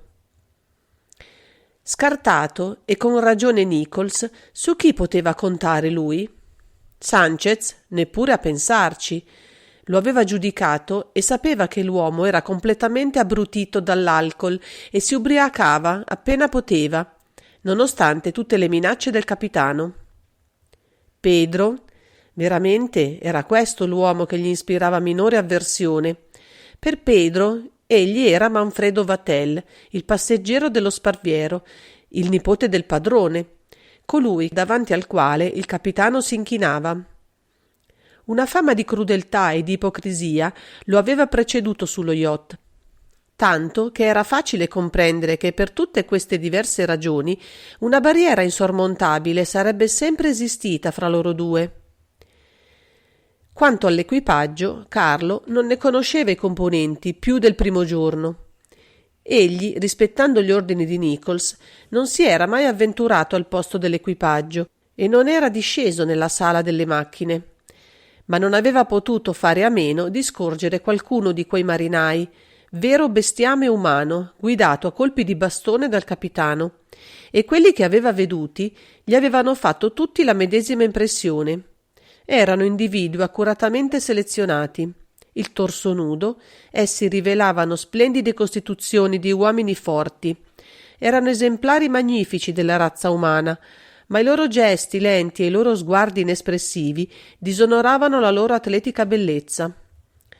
Obbedivano passivamente agli ordini, senza tradire mai il minimo sentimento.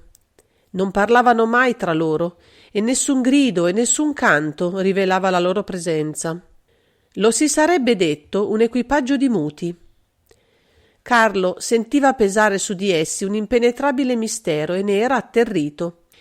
Quel silenzio, quel loro eterno mutismo lo turbavano profondamente. Quel giorno Bonard era rimasto chiuso nella sua cabina più del consueto. Saltò dalla cuccetta e uscì sul quadrato. L'aria e la luce erano adesso divenuti un bisogno per lui. Nel raggiungere il ponte vide Pedro intento a riparare un copertone al sommo della scala e gli si andò a mettere accanto. L'uomo lo guardò e gli sorrise. «Sempre al lavoro, eh?» Pedro abbandonò il copertone e accese la pipa. «Che volete? Quel che c'è da fare non si fa da solo», e scosse il capo con rassegnazione. «A proposito», disse con indifferenza Bonard, che lo aveva avvicinato col proposito di farlo parlare, «avremo fra poco l'occasione di muovere un poco le gambe, se Dio vuole. Immagino che lo Sparviero farà scalo assai presto per rinnovare la sua provvista di carbone. Se dovesse gettarla ancora a Lisbona, vi farebbe piacere di rivedere la vostra città?» «Lisbona!» Pedro aveva pronunciato la parola con una specie di estasi, come se gli avesse ricordato la sua infanzia, la giovinezza. Tutto un mondo scomparso di persone care. Ma subito il suo volto s'era oscurato. «Oimè, non toccheremo Lisbona. Lo Sparviero non farà scalo che fra 5 o 6 giorni a Dakar. Le provviste dello yacht permettono di ridurre al minimo le fermate. Del resto tutto ciò ha pochissima importanza per me e per voi. Anche se lo Sparviero avesse gettato l'ancora a Lisbona, mi sarebbe stato impossibile scendere a terra». Carlo trasalì. «Ma voi potrete scendere a Dakar, suppongo?»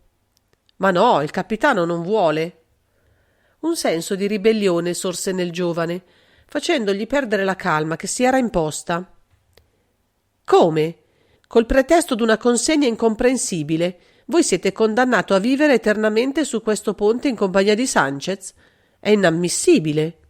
Ebbene, io vi garantisco che se anche dovessero impedirmelo con la forza, lascerò lo yacht e scenderò a terra non appena gettata l'ancora. Pedro sorrise con amara indulgenza. E se il capitano Nichols ve lo proibisse? Egli ha qui un'autorità che voi non avete ancora. Sapete? Dallo sguardo del marinaio Bonard comprese d'essersi acquistata la sua amicizia e non volle nascondergli il proprio pensiero. D'altronde era ancora troppo eccitato per dominarsi. Se me lo proibisce, scenderò a terra lo stesso e non risalirò a bordo tanto presto, siatene sicuro. E se vi fosse impossibile servirvi del canotto? Mio caro, fece Bonard senza esitare, voi non sapete che io sono campione di nuoto e che una traversata per quanto lunga non mi spaventa. Il portoghese rise. Oh sì, anch'io so nuotare e vorrei misurarmi con voi per dimostrarvelo. Eppure mi guarderei bene dal gettarmi in acqua davanti a Dakar. E perché? La potenza di Nichols ha un limite. Quella del capitano Nichols forse, ma non quella dei denti dei pescicani. Bonard si sentì fremere, ma non ebbe il tempo di ringraziare l'uomo per la preziosa informazione che gli aveva data e che egli aveva assai probabilmente salvata la vita, perché vide Nichols avvicinarsi. Temendo che avesse udito il discorso, Carlo si preparò ad affrontarlo, ma il capitano, senza neppure prestare attenzione a Pedro, che si era di nuovo curvato sul suo lavoro, invitò Bonard a seguirlo nella sua cabina e senza altre spiegazioni gli voltò le spalle e cominciò a scendere la scala d'un passo mal sicuro e vacillante. Carlo lo seguì meravigliato. Era quella la prima volta che lo vedeva, sia pure leggermente, ubriaco. Dopo aver richiusa la porta della cabina, Nichols fissò lungamente Carlo con una luce torva nello sguardo. Poi cadde di peso sul divano e continuò a tacere. Bonard si chiedeva se fosse soltanto l'ubriachezza a operare in lui, quando la voce di Nichols risuonò lenta e spezzata. Io ignoro le vostre intenzioni, caro Vatel, e non so neppure del resto quali siano i progetti del padrone a vostro riguardo. Ma per conto mio posso dirvi che in certi momenti questa vita mi pesa terribilmente. Essere eternamente sorvegliato, spiato, senza aver mai un minuto di calma e di riposo, è spaventoso. E tutti quelli che lavorano per lui si trovano nelle medesime condizioni. Eppure, credetemi, io vorrei 1000 volte essere al posto di Trepas, anche se arrischia la vita a ogni istante, che non al mio. Su questo maledetto yacht del malaugurio. Carlo era stupefatto. Non aveva mai veduto il capitano in quello stato. Era sincero o faceva la commedia per tendergli chissà quale tranello? Mi fate stupire, disse con dolcezza. Non avrei mai creduto che la vita a bordo dello Sparviero vi pesasse tanto. Ma in tal caso perché non ve ne andate? Non mancano capitani di lungo corso a Zipak, potrebbe facilmente sostituirvi. Nichols continuava a guardarlo con l'occhio fisso, quasi non comprendesse una sola delle sue parole. Quando riprese a parlare, la sua voce s'era fatta lamentosa. Non posso abbandonare questo battello. Mi ucciderebbero se soltanto lo tentassi. Ma chi? Loro? Tutte queste canaglie di cui debbo servirmi. Bisogna credere che abbiano ricevuto una consegna quei porci. Può darsi che siano animati da un sentimento di vendetta. Voi ne avete fatti gettare a mare parecchi.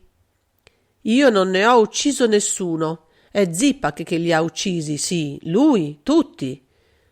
Il terrore di Nichols era visibile e non poteva esser finto.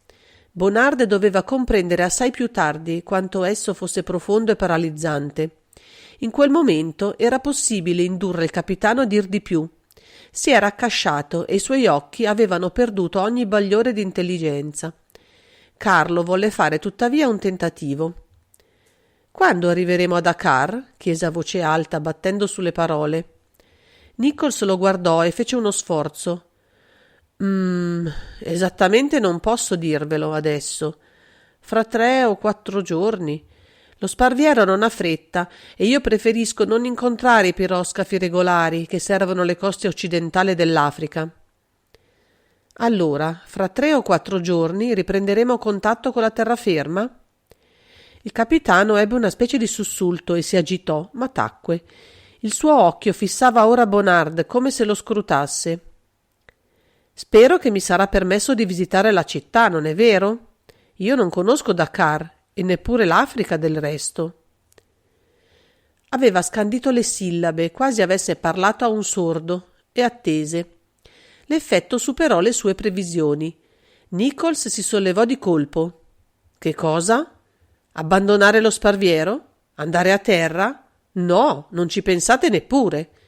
Il tono era categorico, la decisione irremovibile. Bonard gli si parò di fronte. E se io voglio scendere? Che diritto avete voi di darmi degli ordini e di impedirmelo? State attento, un giorno potrei farvene pentire. In fondo Carlo mancava di convinzione.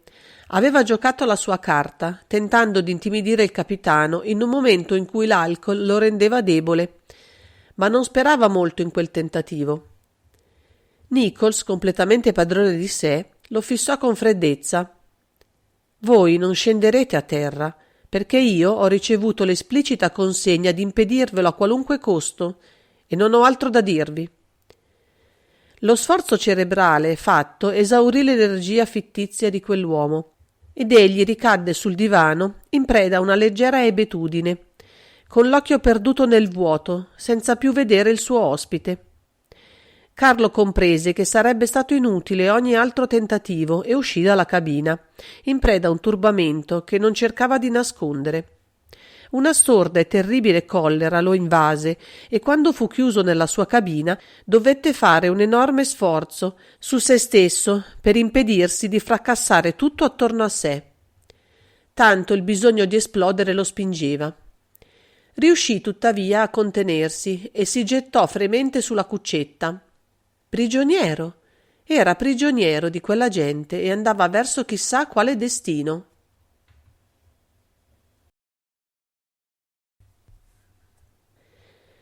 Capitolo 8. Il segreto del capitano. Erano trascorsi 3 giorni e il calore si era fatto torrido. Carlo, per la prima volta, dopo la sua partenza dalla Francia, aveva veduto con gioia profilarsi in lontananza l'impreciso contorno di una terra, e Pedro gli aveva detto che, avendo dovuto lo Sparviero mutare alquanto la sua rotta, quelle che egli scorgeva erano le isole del Capoverde. Poi le isole erano sparite e lo yacht si era trovato di nuovo fra mare e cielo, ma l'Africa si avvicinava e Bonard si teneva pronto, deliberato com'era a tutto osare pur di liberarsi da una situazione che adesso da pericolosa gli appariva tragica. Il capitano Nichols non aveva fatto allusione alcuna né ai discorsi che gli aveva tenuti in uno stato di quasi incoscienza, né alla proibizione di scendere a Dakar. Era evidente però che adesso diffidava di lui. Bonard, solo nella sua cabina, dopo essersi rasato, s'era messo a guardare il mare, sperando di vedere da un momento all'altro spuntare i primi segni della terra. Certo, egli avrebbe tentato tutto per tutto e sarebbe sceso a Dakar e di qui, col primo piroscafo in partenza, avrebbe fatto ritorno in Francia. Pedro lo avrebbe aiutato e sarebbe fuggito con lui. Pedro anelava alla libertà e adesso che aveva trovato un compagno di cui fidarsi, seppur lo credeva sempre Manfredo Vatel, gli si era confidato e insieme avevano deciso di fuggire.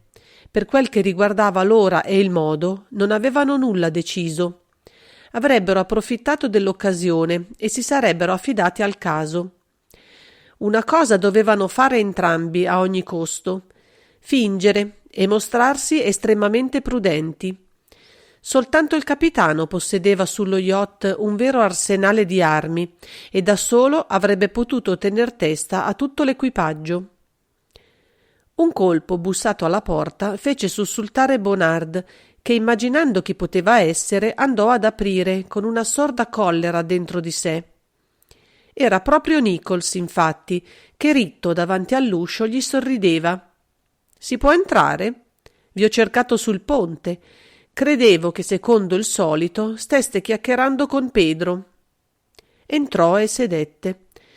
Guardava Bonard con bonomia e fu sempre sorridendo e con voce allegra che gli disse: «Volevo avvertirvi che domani nel pomeriggio arriveremo a Dakar.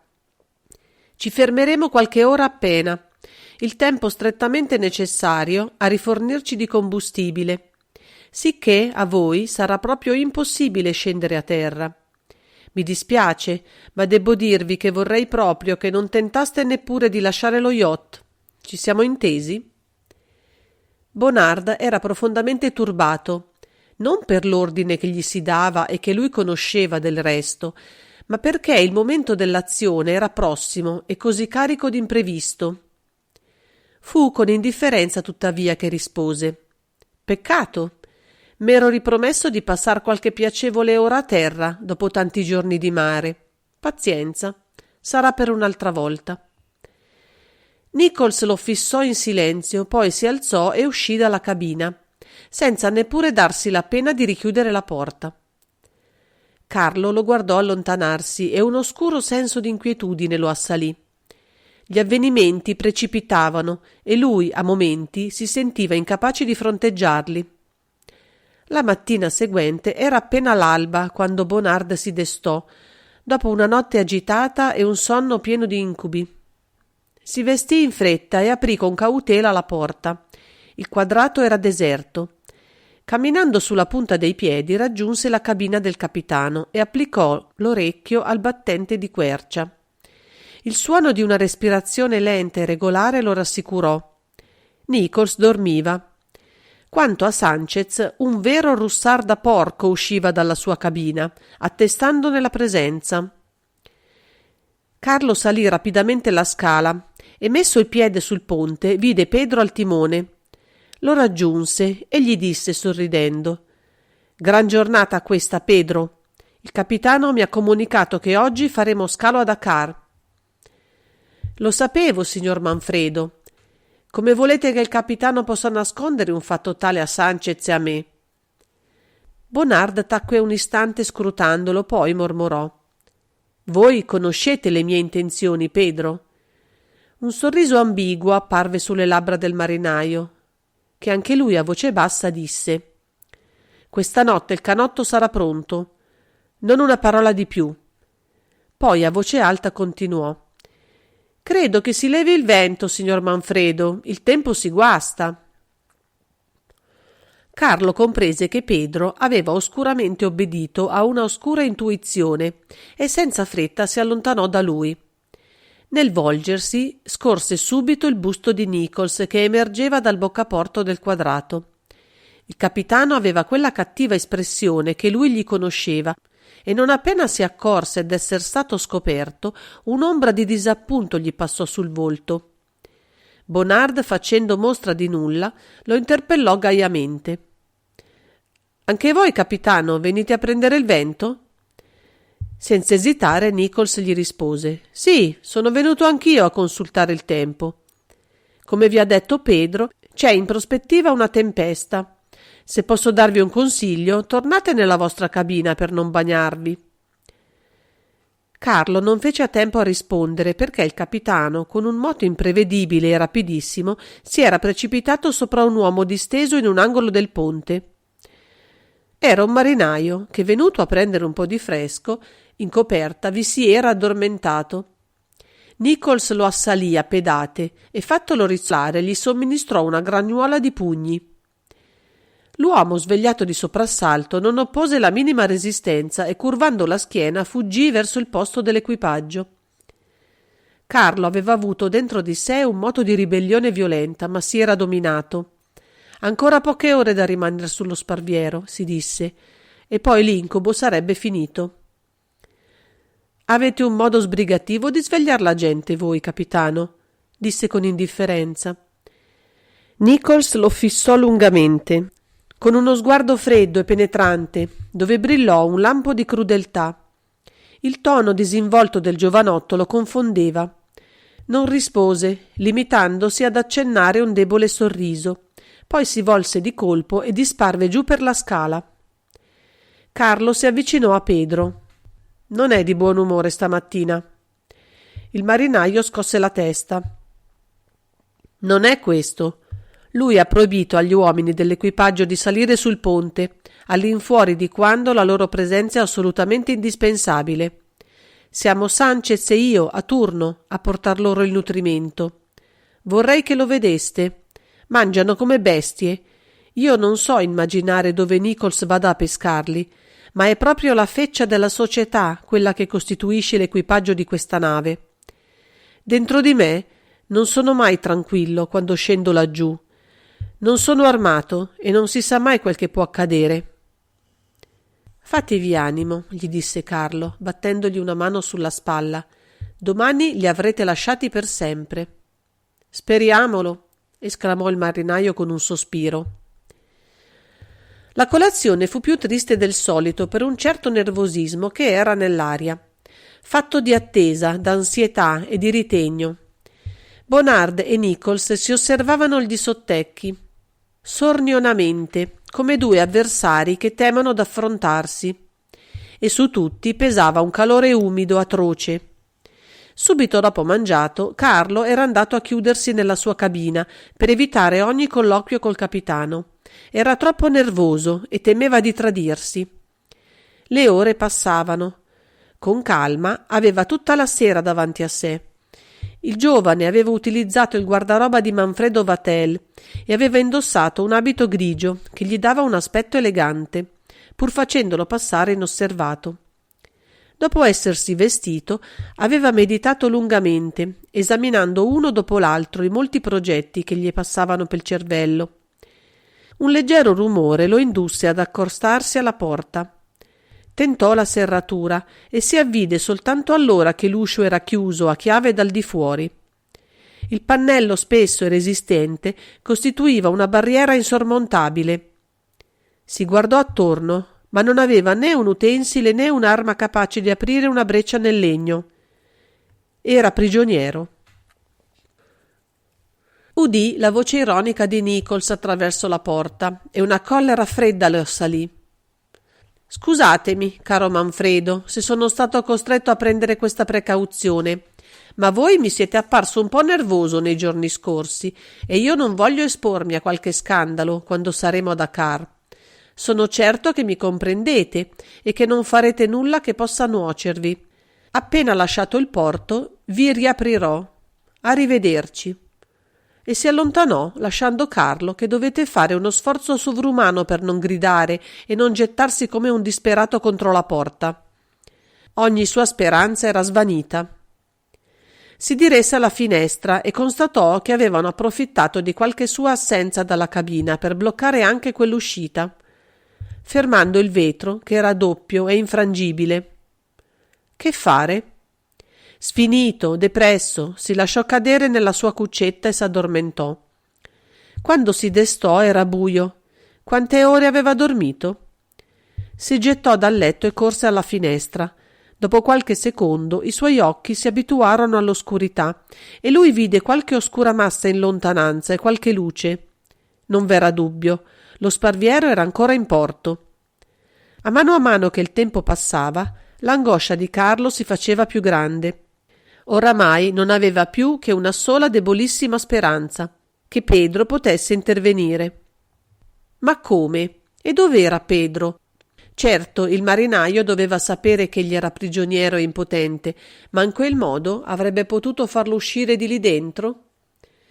Un'idea gli venne e, accostatosi alla parete che divideva la sua cabina da quella di Pedro, batté qualche colpo ripetuto e spaziato contro il legno. Con una sorpresa che gli produsse un'angoscia di gioia, aveva appena terminato il segnale di richiamo che alcuni colpi simili ai suoi gli risposero, e dopo qualche minuto udì gemere debolmente la serratura e la porta si aprì. Pedro apparve sulla soglia. «Siete riuscito a togliere la chiave al capitano?» «No, Le nostre porte hanno la medesima serratura. Seguitemi. Carlo non se lo fece ripetere, ma appena nel quadrato sentì inondarsi d'un sudore freddo. Attraverso le fessure dell'uscio di Nichols trapelava la luce. Pedro aveva tutto usato pur di liberarlo. Uno slancio di riconoscenza lo invase, mentre a passi di lupo seguiva il marinaio su per la scala. Una oscurità impenetrabile rendeva lento e pericoloso ogni movimento, ma in quel momento era Pedro che dirigeva l'azione e Carlo non ebbe che da seguirlo. In pochi secondi raggiunsero l'unico canotto dello yacht, a qualche metro dal boccaporto degli ufficiali.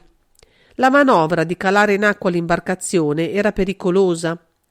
Il minimo rumore avrebbe richiamato l'attenzione del capitano, che certo non dormiva. Pedro si era avvicinato al canotto e si apprestava a farlo discendere, quando un'ombra gli si parò dinanzi. Un uomo era nascosto nell'imbarcazione, pronto evidentemente a intervenire. La reazione di Pedro fu rapida, quasi istantanea. Con un formidabile pugno abbatté l'uomo. Ma costui, mentre cadeva sulle tavole del ponte, emise un grido inarticolato che risuonò lugubre nella notte. Bonard si trovava oramai nell'azione, senza neppur comprendere quel che avveniva. Già si preparava ad aiutare Pedro a staccare la barca quando si sentì violentemente afferrare alle spalle e tirare indietro da una stretta potente. Volle gridare, ma la voce gli si strangolò in gola. Bisognava ad ogni costo non richiamare l'attenzione del capitano. Facendo uno sforzo sovrumano, riuscì a liberarsi in parte dalla massa tenace che si era aggrappata a lui e che l'oscurità gli impediva di distinguere. Ma sentiva il respiro caldo dei suoi assalitori a pochi centimetri dal volto e comprese che l'equipaggio dello Sbarbiero aveva ricevuto l'ordine del capitano di opporsi alla sua fuga. Con voce appena percettibile chiamò Pedro in aiuto e subito il marinaio, lasciato il canotto, gli si avvicinò e con pochi colpi bene assestati riuscì a liberarlo. Ma altre ombre sorsero attorno ad essi. Sopraffatti i due indietreggiarono. Carlo si sentiva smarrito per il fallimento del suo piano e per quella lotta silenziosa con quegli strani esseri che egli non conosceva e che erano le anime dannate del capitano. Senza inseguirli, i marinai rimanevano immobili, massa compatta fra il canotto e loro due. Attorno ad essi le tenebre e lo sciabordare monotono dell'acqua formava un'atmosfera allucinante. Nichols ha tutto preveduto, mormorò Pedro. Quei demoni rimarranno davanti al canotto fin quando non sopraggiungerà il capitano, e senza armi noi non possiamo far nulla. Ansanti aspettavano. All'improvviso un rumore proveniente dal posto degli ufficiali li fece fremere. Presto, rifugiamoci nella camera dell'equipaggio. Il capitano, se non ci trova, può credere a un falso allarme. Era la prima volta che Bonard metteva piede in quel vasto salone dal soffitto bassissimo, illuminato scarsamente dai finestrini che si aprivano dalle due parti, e gli ci volle qualche minuto prima di distinguere gli oggetti attorno a sé. Finalmente vide una piccola tavola nel centro e numerose amache contro le pareti. Un rumore di passi risuonava sul ponte. Pedro afferrò il compagno per un braccio e lo trasse in uno degli angoli opposti all'ingresso, nel buio. I due, appiattati, fissavano con ansia il boccaporto, dal quale si vedeva un rettangolo di cielo. La loro attesa fu breve. Ben presto si videro gli uomini discendere dalla scala e sparpagliarsi verso le amache. Istintivamente Carlo indietreggiò e batté contro un ostacolo impreveduto, facendo scricchiolare il tavolato. Subito alcune ombre nere si diressero verso di loro. «Pestate alla cieca e cercate di seguirmi», gli sussurrò Pedro. Seguì una mischia furibonda, grida rauche si elevavano da ogni parte. Carlo si sentiva preso come in una morsa umana e si dibatteva disperatamente. Stava per essere sopraffatto quando dall'alto del boccaporto venne una viva luce e una voce ben nota gridò: «Fermi tutti!» Nichols discese, seguito da Sanchez che reggeva una forte lampada elettrica. Gli uomini si gettarono in fretta verso le amache immobilizzandosi. Solo un marinaio dalla faccia patibolare rimase afferrato alla gola di Bonard e stringeva, senza sapersi decidere a lasciar presa. Il capitano avanzò verso i due. L'uomo lo vide e il suo sguardo ebete seguì il movimento del braccio che si abbassava minaccioso su di lui, senza far nulla per schivarlo. Il braccio colpì fulmineamente. Col cranio fracassato dal calcio della rivoltella, l'uomo si afflosciò, lasciando finalmente presa. Quel che impressionò maggiormente Bonard fu lo strano silenzio che seguì all'atto del capitano. Un silenzio totale, stupefacente. Neppure un grido, un gesto accolsero quell'assassinio. Nichols fissava gli uomini. «Ebbene, che significa tutto ciò?» chiese con collera. Carlo si irrigidì e cercò di ritrovare su se stesso e soprattutto di non dimenticare che era Manfredo Vatel. «Perché mi avete chiuso nella mia cabina? Siete sicuro di rispettare gli ordini che vi sono stati dati? State attento, capitano, che io ho buona memoria». Nichols alzò le spalle e fu con voce dura che rispose: «E voi perché avete tentato di fuggire sul canotto?» «Perché volevo passare qualche ora a Dakar, non ve l'ho detto? Che c'era di male? E poco c'è mancato che voi non aveste a rispondere della nostra morte». Nichols tacque per qualche secondo. Dalla convulsione dei suoi tratti, Carlo comprese che una spaventosa tempesta di collera ruggiva in lui. Di colpo Nichols diresse la rivoltella su Pedro, che era rimasto nell'ombra. «Quanto a te, Pedro, il tuo conto è fatto». Carlo non esitò e con un balzo si interpose fra i due uomini. «Vi proibisco di tirare e vi avverto che le autorità del porto vi chiederanno ragione del vostro atto». Il capitano rimase immobile. Era evidente che la sorpresa aveva operato in lui, paralizzandolo. Poi si scosse. «Pedro può tornare al suo posto», ordinò con voce bianca. «Noi partiamo». Pedro lanciò un'occhiata di gratitudine a Bonard, quindi scomparve su per la scaletta seguito da Sanchez. Carlo rimase davanti a Nichols che egli aveva domato, ma era stato Manfredo Vatel a vincere e lui non doveva dimenticarlo. Nichols continuava a tacere. La lampada elettrica che Sanchez gli aveva dato nell'andarsene oscillava nelle sue mani, facendo muovere le ombre di quella triste sala. Sul pavimento l'uomo col cranio fracassato gemeva debolmente. Carlo, a cui quella vista produceva una specie di nausea, si diresse deliberatamente verso la scaletta. Il capitano lo richiamò. «Ascoltate.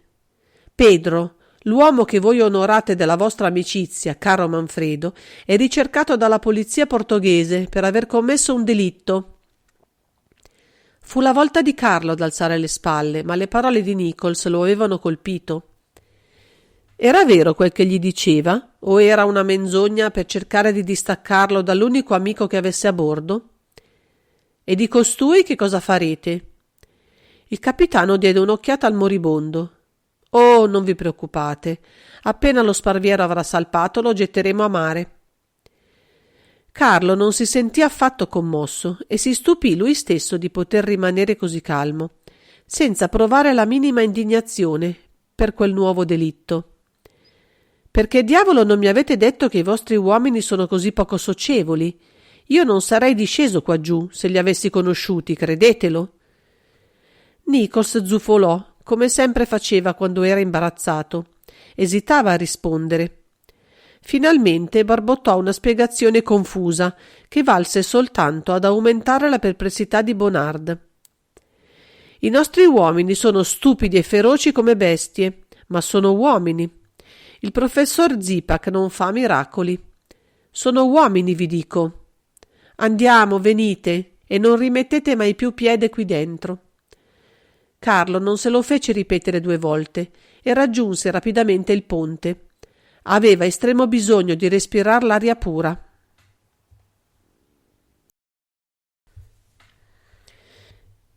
Capitolo 9. Il misterioso professor Zipak. I giorni erano trascorsi, rosario interminabile, e Carlo a poco si era abituato alla sua condizione. Nel suo spirito il passato si era cancellato e i delitti ai quali aveva assistito si confondevano in un ricordo confuso. Solo l'avvenire lo preoccupava.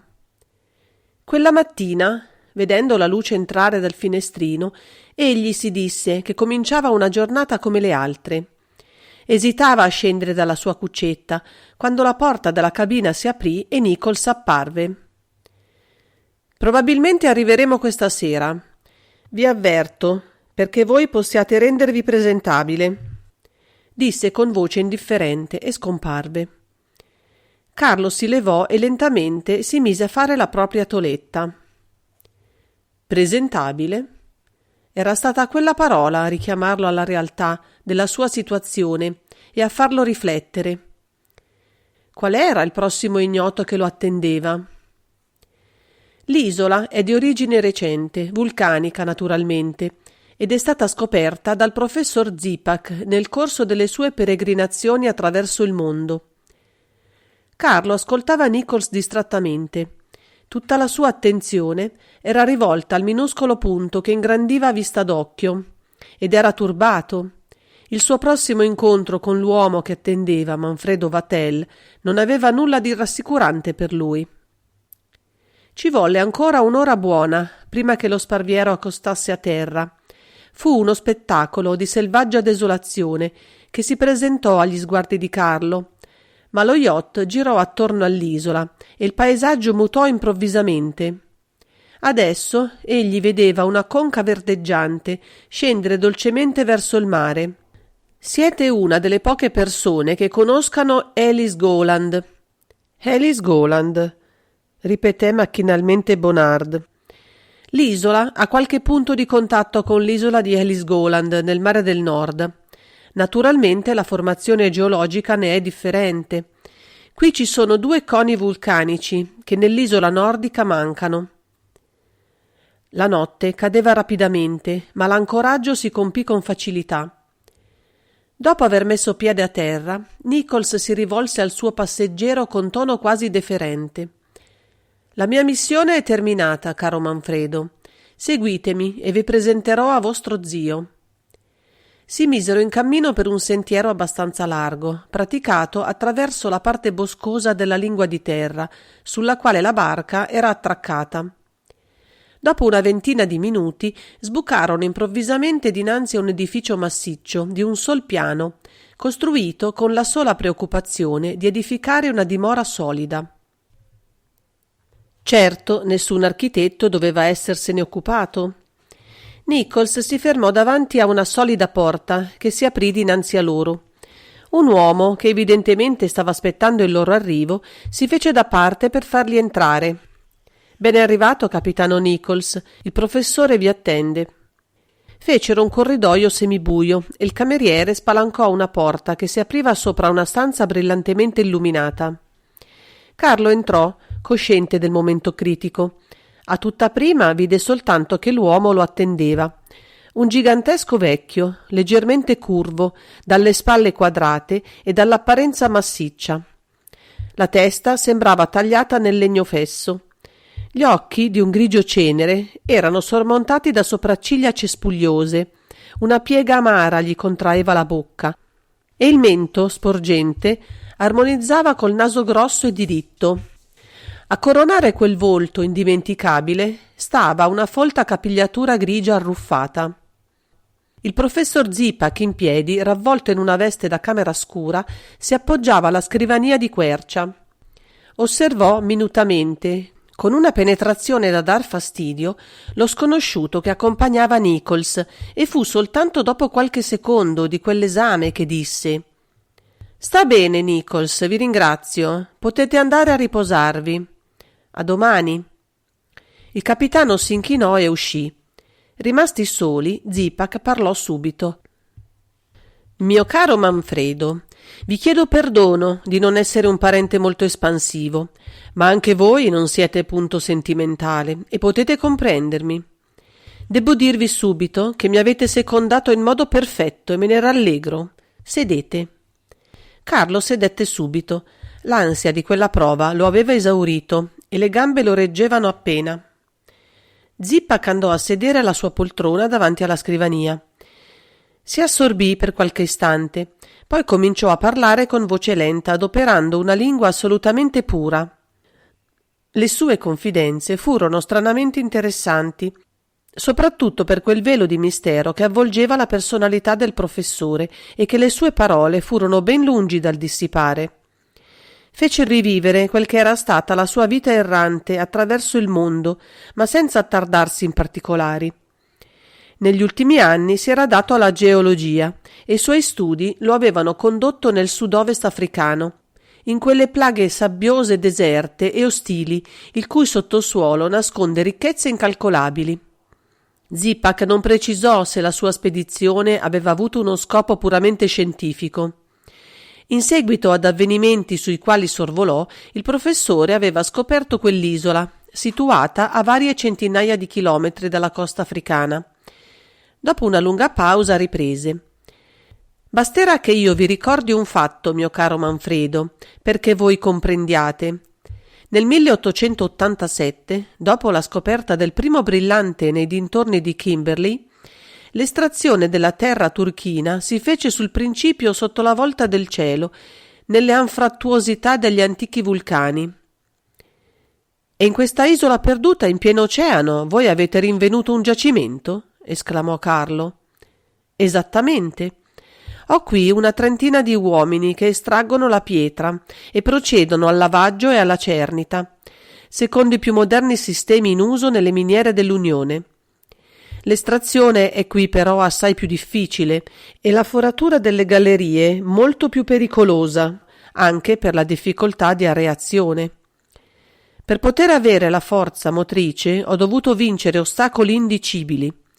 Per fortuna col denaro si viene a capo di tutto. L'isola ha adesso una stazione elettrica che raccoglie la forza delle maree, l'unica che avessimo a nostra disposizione. Ho dovuto naturalmente risolvere anche molti altri problemi. Voi conoscete del resto le difficoltà e i rischi che comportava la vendita dei brillanti, dati gli interessi che danneggiavamo. Soprattutto i rischi vi sono noti. Arrischiamo la vita ed è per questo che nulla ci arresta, neppure la soppressione dei nostri avversari. Zipak parlava con voce monotona e faceva allusione ai numerosi delitti che avvolgevano di luce sinistra la sua impresa, con un tono compassato e dottorale, come se si fosse trattato di particolari tecnici. Solo il cervello, ma un cervello meravigliosamente costruito, esisteva in lui. Il ragionamento e la logica trionfavano. Evidentemente cuore e coscienza dovevano essere parole vuote di senso per lui. Carlo Bonarda ascoltava e taceva, temendo di commettere qualche imprudenza e sapendo benissimo che Zipak lo osservava. Comprese tuttavia che doveva parlare, dir qualcosa comunque, e tentò una diversione, emettendo un'ipotesi banale. «Avete scoperto qualche grosso diamante nelle vostre cernite?» Zipak sorrise. 1000 rughe apparvero sul suo volto, che si illuminò di compiacimento. «Vedo che non potrò nascondervi nulla. Oh, lo sapevo. Ero stato prevenuto. Ebbene, guardate». Con un movimento vivissimo, davvero sorprendente per la sua età, si levò dalla poltrona e si avvicinò a una specie di bassa colonna tronca. Con un rapido gesto ne tolse lo scialle di cashmere che la copriva alla sommità. Carlo mandò un grido. Da conoscitore, egli si sentiva ipnotizzato davanti al brillante enorme che Zipak gli mostrava. Balbettò. Il Cullinan! Zipak contemplava con gli occhi accesi la pietra mostruosa. Udendo il nome pronunciato dal giovane, ebbe uno scatto. Il Cullinan! Ma voi scherzate? Il Cullinan, scoperto nel 1904, pesava 3025 carati e valeva almeno una trentina di milioni. Il Zipak pesa 4532 carati e vale un tesoro. È una pietra unica. Una fierezza diabolica si era impadronita di lui, ma ricoprì la gemma e sembrò calmarsi. Ero sicuro di stupirvi. Ma voi, mormorò Carlo, Voi non avete timore che qualcuno possa rubarvi quella pietra meravigliosa? Lo strano vecchio sembrò sfavillare di contentezza. Ecco una domanda che mi attendevo da voi. Non potevate non pensare al furto, voi che venite da luoghi dove gli uomini non pensano che a carpire e a impadronirsi della roba altrui? No, non temo che me lo rubino, e ve ne dirò le ragioni, che serviranno a illuminarvi su molte cose. È molto semplice, mio caro Manfredo. Nessuno può rubarla, perché nessuno può lasciare quest'isola senza il mio beneplacito. Non vi è che lo Sparviero che potrebbe permettere a qualcuno di fuggire da qui. Ebbene, io vi apprenderò due cose. Primo, gli uomini addetti all'estrazione sono incapaci, comprendete? Dico incapaci di concepire soltanto l'idea di un furto. Secondo, pur supponendo che un'altra persona, Nichols per esempio, voglia impossessarsi di quella pietra, egli non lo farebbe mai. Non mi credete? Ebbene, vi convincerò. L'isolotto sul quale ci troviamo è alla mercé di poche gocce d'acqua. Il vulcano non è spento, come voi potete credere. Domani mattina, con la luce, ne constaterete facilmente qualche traccia di attività. Al mio arrivo qui, la situazione era critica. Una falla di incalcolabile profondità minacciava di prodursi e io dovetti procedere a lavori immediati. Il pericolo fu scongiurato, ma adesso l'esistenza dell'isola non dipende che da me. Se io volessi farla saltare, mi basterebbe di lasciare entrare le acque nella fenditura. Capite adesso? Carlo sentiva uno strano malessere, come se un pericolo insfuggibile lo minacciasse. Con voce malsicura disse: «Demolirete la diga che trattiene le acque?» Zipak scosse la testa, sorridendo sarcasticamente. «No, potrei non averne il tempo. È molto più semplice. Esiste un meccanismo che comanda automaticamente la diga e che è azionato da un movimento di orologeria del quale io ritardo ogni giorno lo scatto». Carlo impallidì. «Ma gli altri sanno?» «Sicuro che lo sanno, ed è per questo che essi pregano Iddio che io non muoia. Ma rassicuratevi, prima di andarmene, se come spero me ne andrò naturalmente e tranquillamente, insegnerò al mio successore il segreto del meccanismo. E tale successore siete voi, caro Manfredo». Carlo era sconvolto. Riuscì tuttavia a pronunciare qualche vaga parola di ringraziamento e quindi chiese: «Ma il brillante?» «Il solo fatto di toccare quella pietra farebbe scattare il meccanismo di cui vi ho accennato. Sarebbe la morte per tutti, e nessuno qui lo ignora. Ma per ora basta, dovete essere stanco». Premette un bottone e subito la porta si aprì e sulla soglia comparve lo stesso uomo che aveva accolto Nichols e Bonard. «Andate, caro Manfredo, e dormite tranquillamente». Carlo obbedì, così sconvolto ancora che non ebbe la forza di salutare lo strano essere da cui adesso dipendeva la sua vita. Preceduto dal silenzioso cameriere, rifece il lungo corridoio e penetrò in una piccola stanza che evidentemente gli era destinata. La camera era abbondantemente illuminata e ammobiliata con gusto, e Bonard vide in mezzo di essa la valigia di Manfredo Vatel, che era la sua.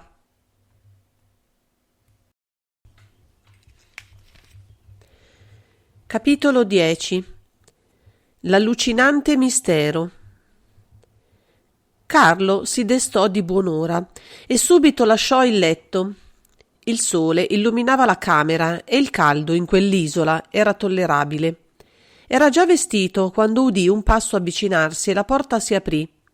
«Siete mattiniero?» mormorò il giovane e avrebbe voluto aggiungere «Zio mio», ma le parole non gli uscirono dalla gola. Zipak gli stava dinanzi e gli sorrideva.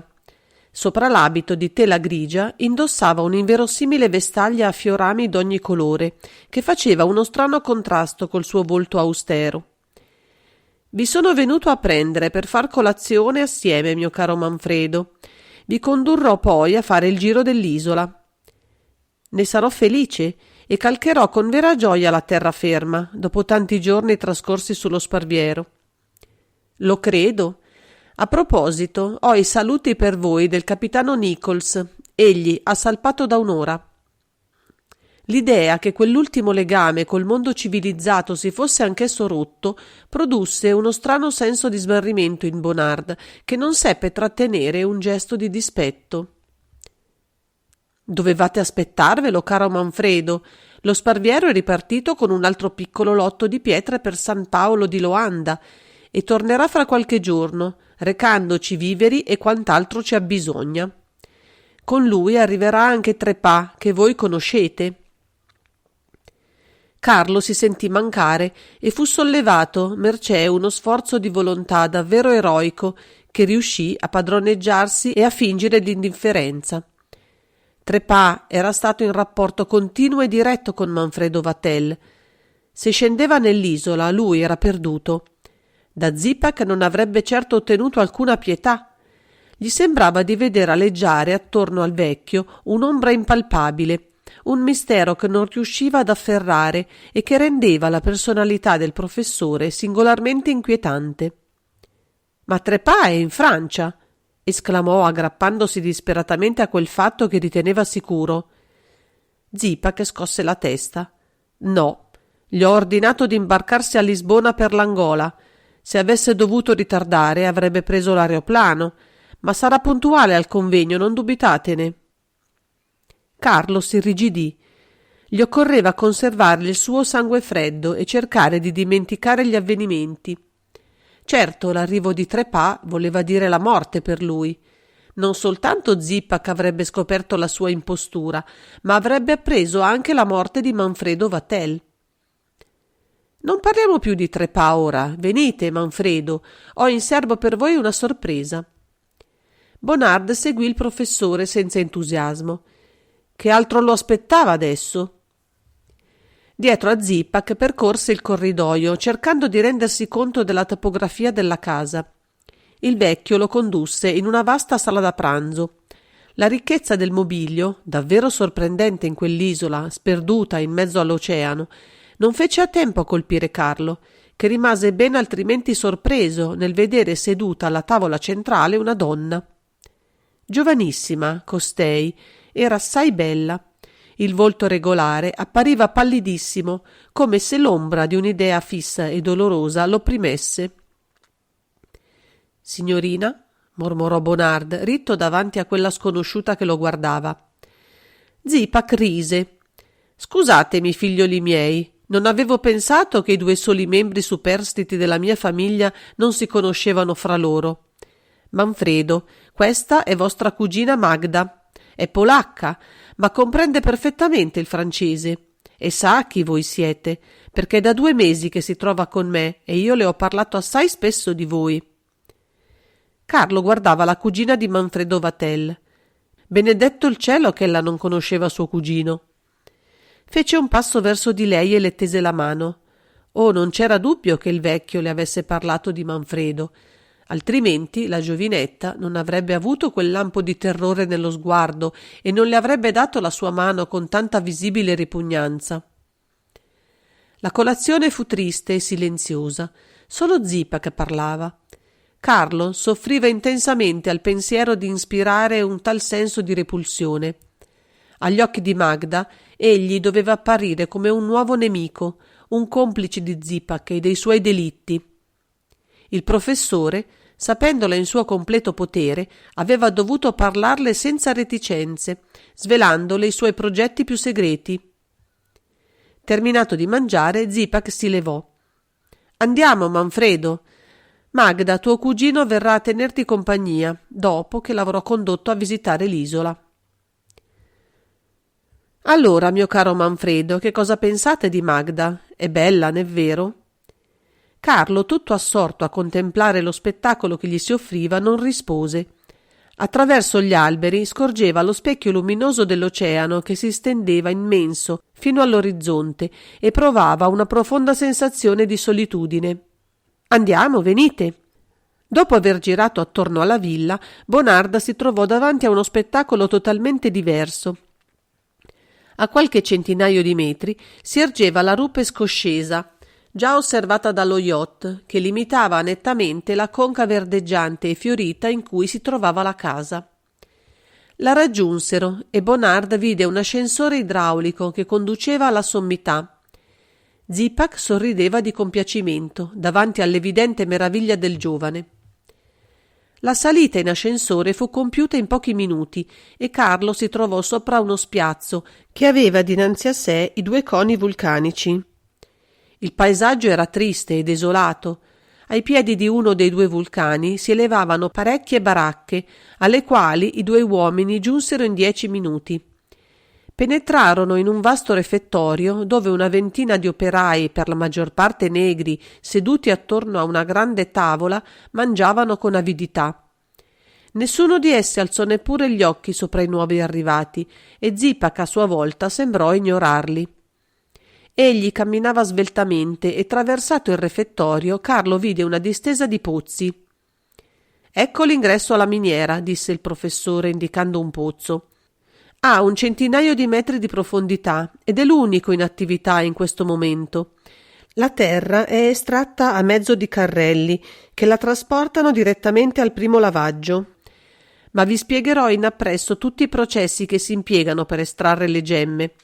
Adesso torniamo alla villa. Reputo necessario darvi qualche spiegazione prima di farvi conoscere più oltre la vita della nostra piccola colonia». Quando furono di nuovo nello studio, Zipak fece segno a Carlo di sedere e poi, sedutosi anche lui alla scrivania, gli tese un giornale piegato, sul quale alcune righe di un articolo erano segnate con la matita rossa. «Ecco un articolo della Neue Illustrierte Zeitung che vi interesserà. Leggetelo».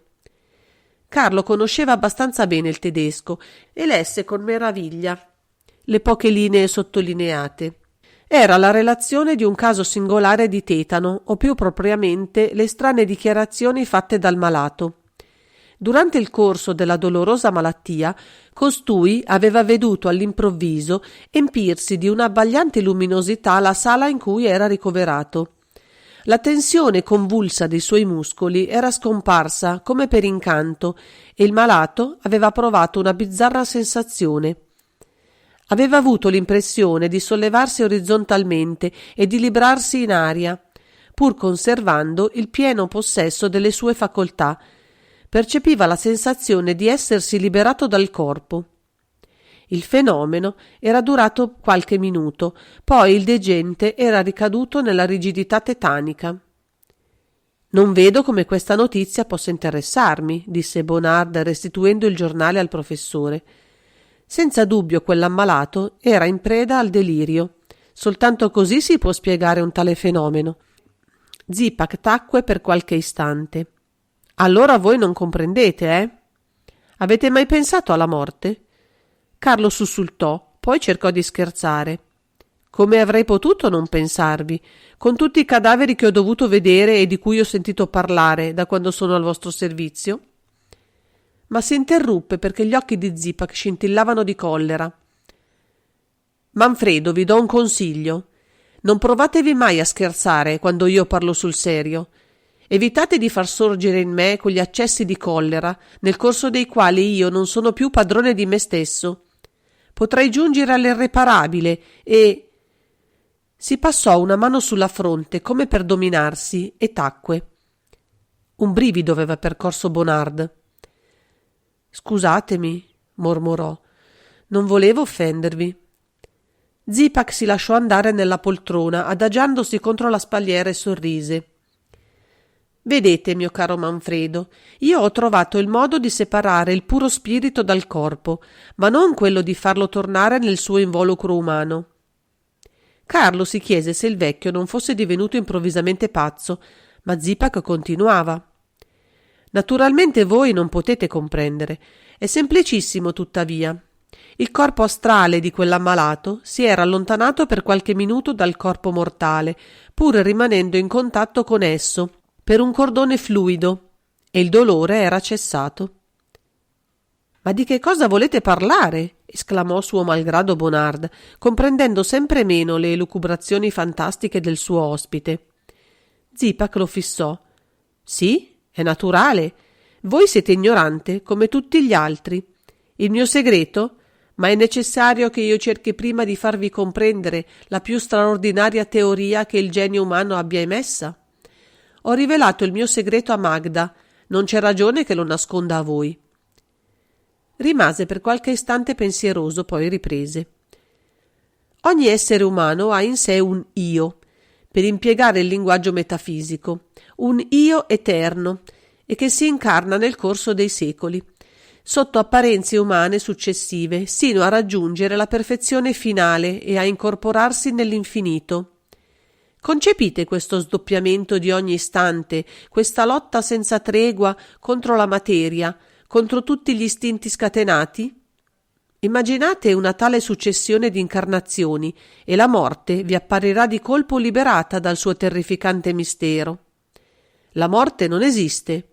Basta considerare la stessa costituzione dell'essere umano, il corpo, quella simbiosi di molecole materiali e quel secondo principio, la vita. Gli atomi sono indistruttibili.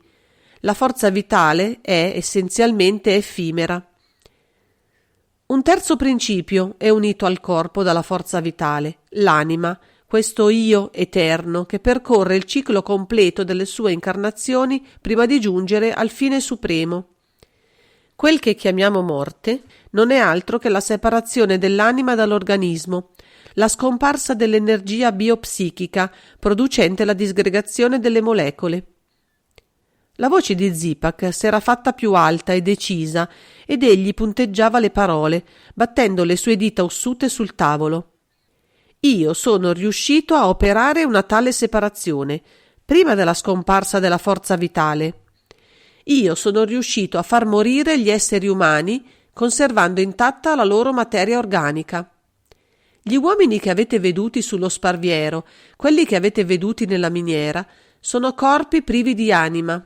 Essi vivranno 1 anno, 5 anni, 10 anni e più ancora in tale stato. Mi comprendete finalmente? Carlo ebbe un movimento di rinculo, vedendo i lineamenti convulsi del vecchio e udendolo quasi gridare le ultime parole. Comprendo, mormorò in preda a terrore. Zipak lentamente si calmò, mentre Bonard cercava di riflettere e si metteva il cervello alla tortura per tentar di comprendere quel vivente enigma che gli stava dinanzi. L'agitazione di Zipak era sparita. Egli era adesso un individuo perfettamente normale, negli occhi del quale soltanto scintillava una diabolica intelligenza. Non c'era da dubitarne. Zipak era pienamente savio. Quel che aveva veduto, del resto, serviva a confermargli la verità delle affermazioni del vecchio. Poteva essere la verità quella? Zipak aveva dunque realmente ucciso tutti gli uomini, separandone per sempre l'intelligenza, l'anima dal corpo? Avrebbe commesso un misfatto orribile e della mostruosità del suo atto non aveva coscienza. Zipak dava qualche leggero segno di inquietudine e guardava il suo interlocutore di sottecchi. Quali machiavellici pensieri lo agitavano? È assolutamente allucinante, meraviglioso, inconcepibile, esclamò Carlo, deciso oramai a blandire l'orgoglio del sinistro detentore d'un potere tanto spaventoso. Un sorriso rischiarò il volto di Zipak.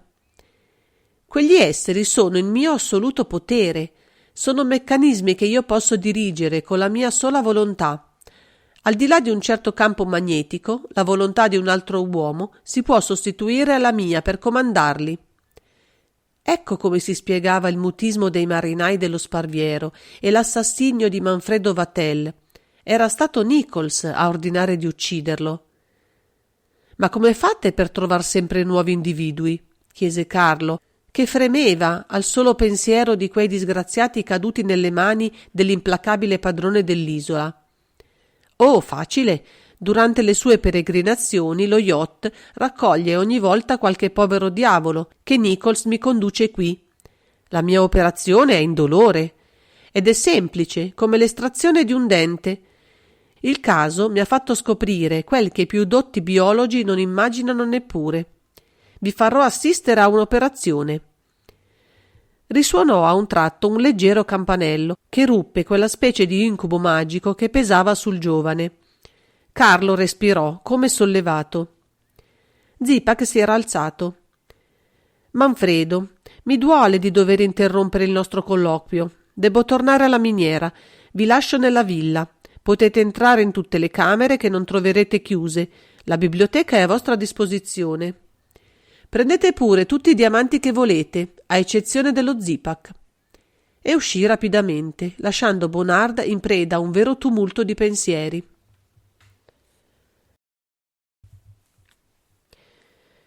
Capitolo 11. Magda. La giornata era trascorsa senza incidenti.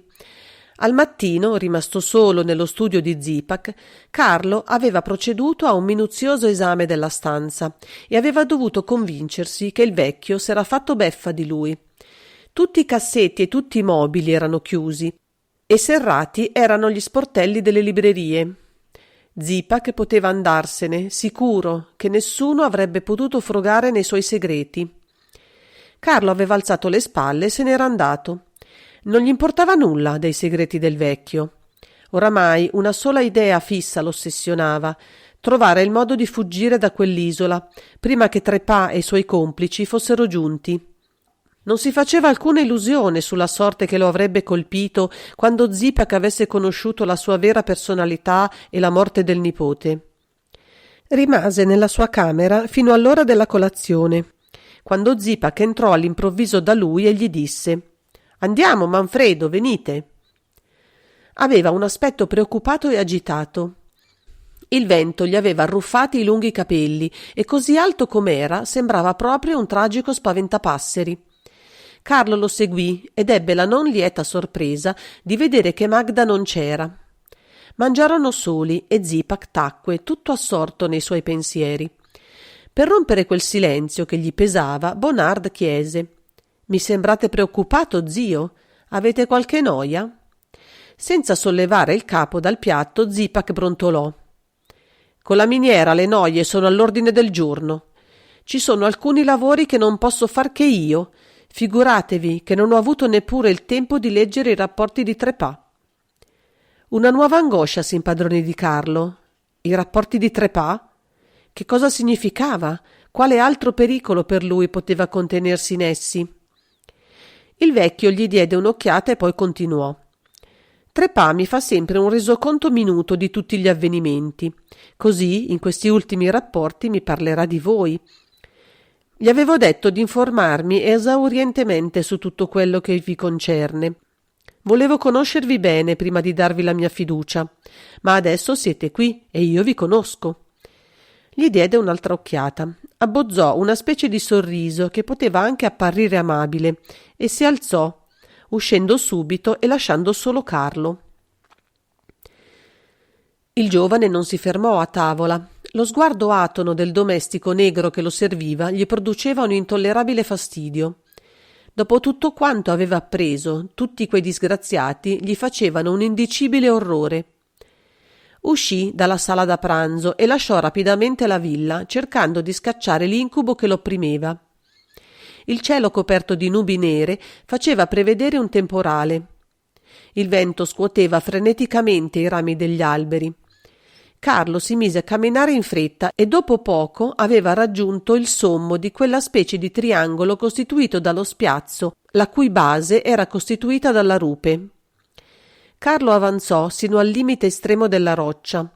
Il breve bacino ai suoi piedi sembrava profondo, che le pareti della rupe si inabissavano nell'acqua quasi verticalmente. Davanti a lui l'immensità liquida dell'oceano aveva qualcosa di terrorizzante. Il giovane sentì che gli stessi elementi congiuravano contro di lui. Come fuggire da quell'atroce prigione? Un'infinita stanchezza si impadronì di lui e fu soltanto con sforzo che egli riuscì a muoversi e a camminare lungo la costa, quasi andasse alla ricerca della salvezza. L'isola era circondata da una striscia di terra sterile e il terreno era roccioso e sdrucciolevole. Occorreva avanzare con prudenza. Giunse così a una nuova insenatura che formava un altro bacino, assai più piccolo. Per questa sua angustia, certo esso non era stato scelto da Zipak come punto d'approdo. Anche qui la vegetazione era folta e densa, ovunque un'orgia di colori e un odore forte e inebriante. Gigantesche orchidee sorgevano attorno a lui, mostruose e affascinanti. Carlo, esausto, stordito, come abbacinato da tutta quella bellezza, si lasciò cadere sull'erba e si immerse in una vaga fantasticheria. Il tempo sembrava rasserenarsi, rotte le nubi, il sole sfolgorava adesso sulle piante e sul mare. Sotto di Carlo l'acqua appariva trasparente, magicamente iridata. Bonard sentì un nuovo afflusso di vita percorrergli le vene e, quasi senza rendersi conto di quel che faceva, balzò in piedi e si tolse la giacca. L'idea di gettarsi in quell'acqua, di nuotare, di tornare a essere un individuo libero e forte lo inebriava. Ma un rumore di rami smossi lo fece volgere di scatto. Il rumore si fece più vicino, poi le piante si aprirono e Magda apparve. Ella andava deliberatamente verso di lui. «Che cosa fate? Volete gettarvi in mare?» Per quanto la giovane sorridesse, una vera angoscia vibrava nella sua voce. Carlo trasalì e la fissò. Una piega ironica gli apparve sulle labbra, ma subito sparì, quando vide che negli occhi di lei c'erano ancora bagliori di spavento. Egli l'aveva appena veduta per qualche ora la mattina, eppure già gli sembrava di conoscerla, di esserle amico. Anche lei doveva sentirsi prigioniera in quell'isola alla mercé di suo zio. «Ma sicuro?» rispose cercando di apparirle gaio.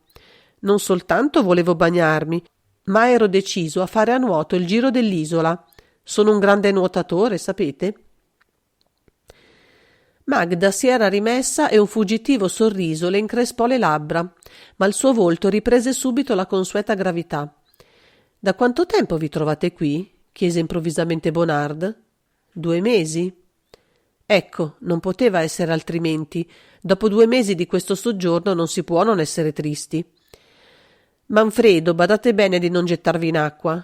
Sarebbe un'imprudenza che potrebbe costarvi cara. I dintorni dell'isola sono infestati dai pescicani e io lo so per esperienza. È spaventoso. Carlo impallidì. A che cosa faceva allusione parlando di esperienza? Non poteva esservi dubbio. L'orrore che Magda provava era dovuto alla presenza di tutti quegli uomini, resi mostri da Zipak e da lui gettati in mare quando fossero divenuti inutili. «Voi sapete dunque?» chiese con voce sorda.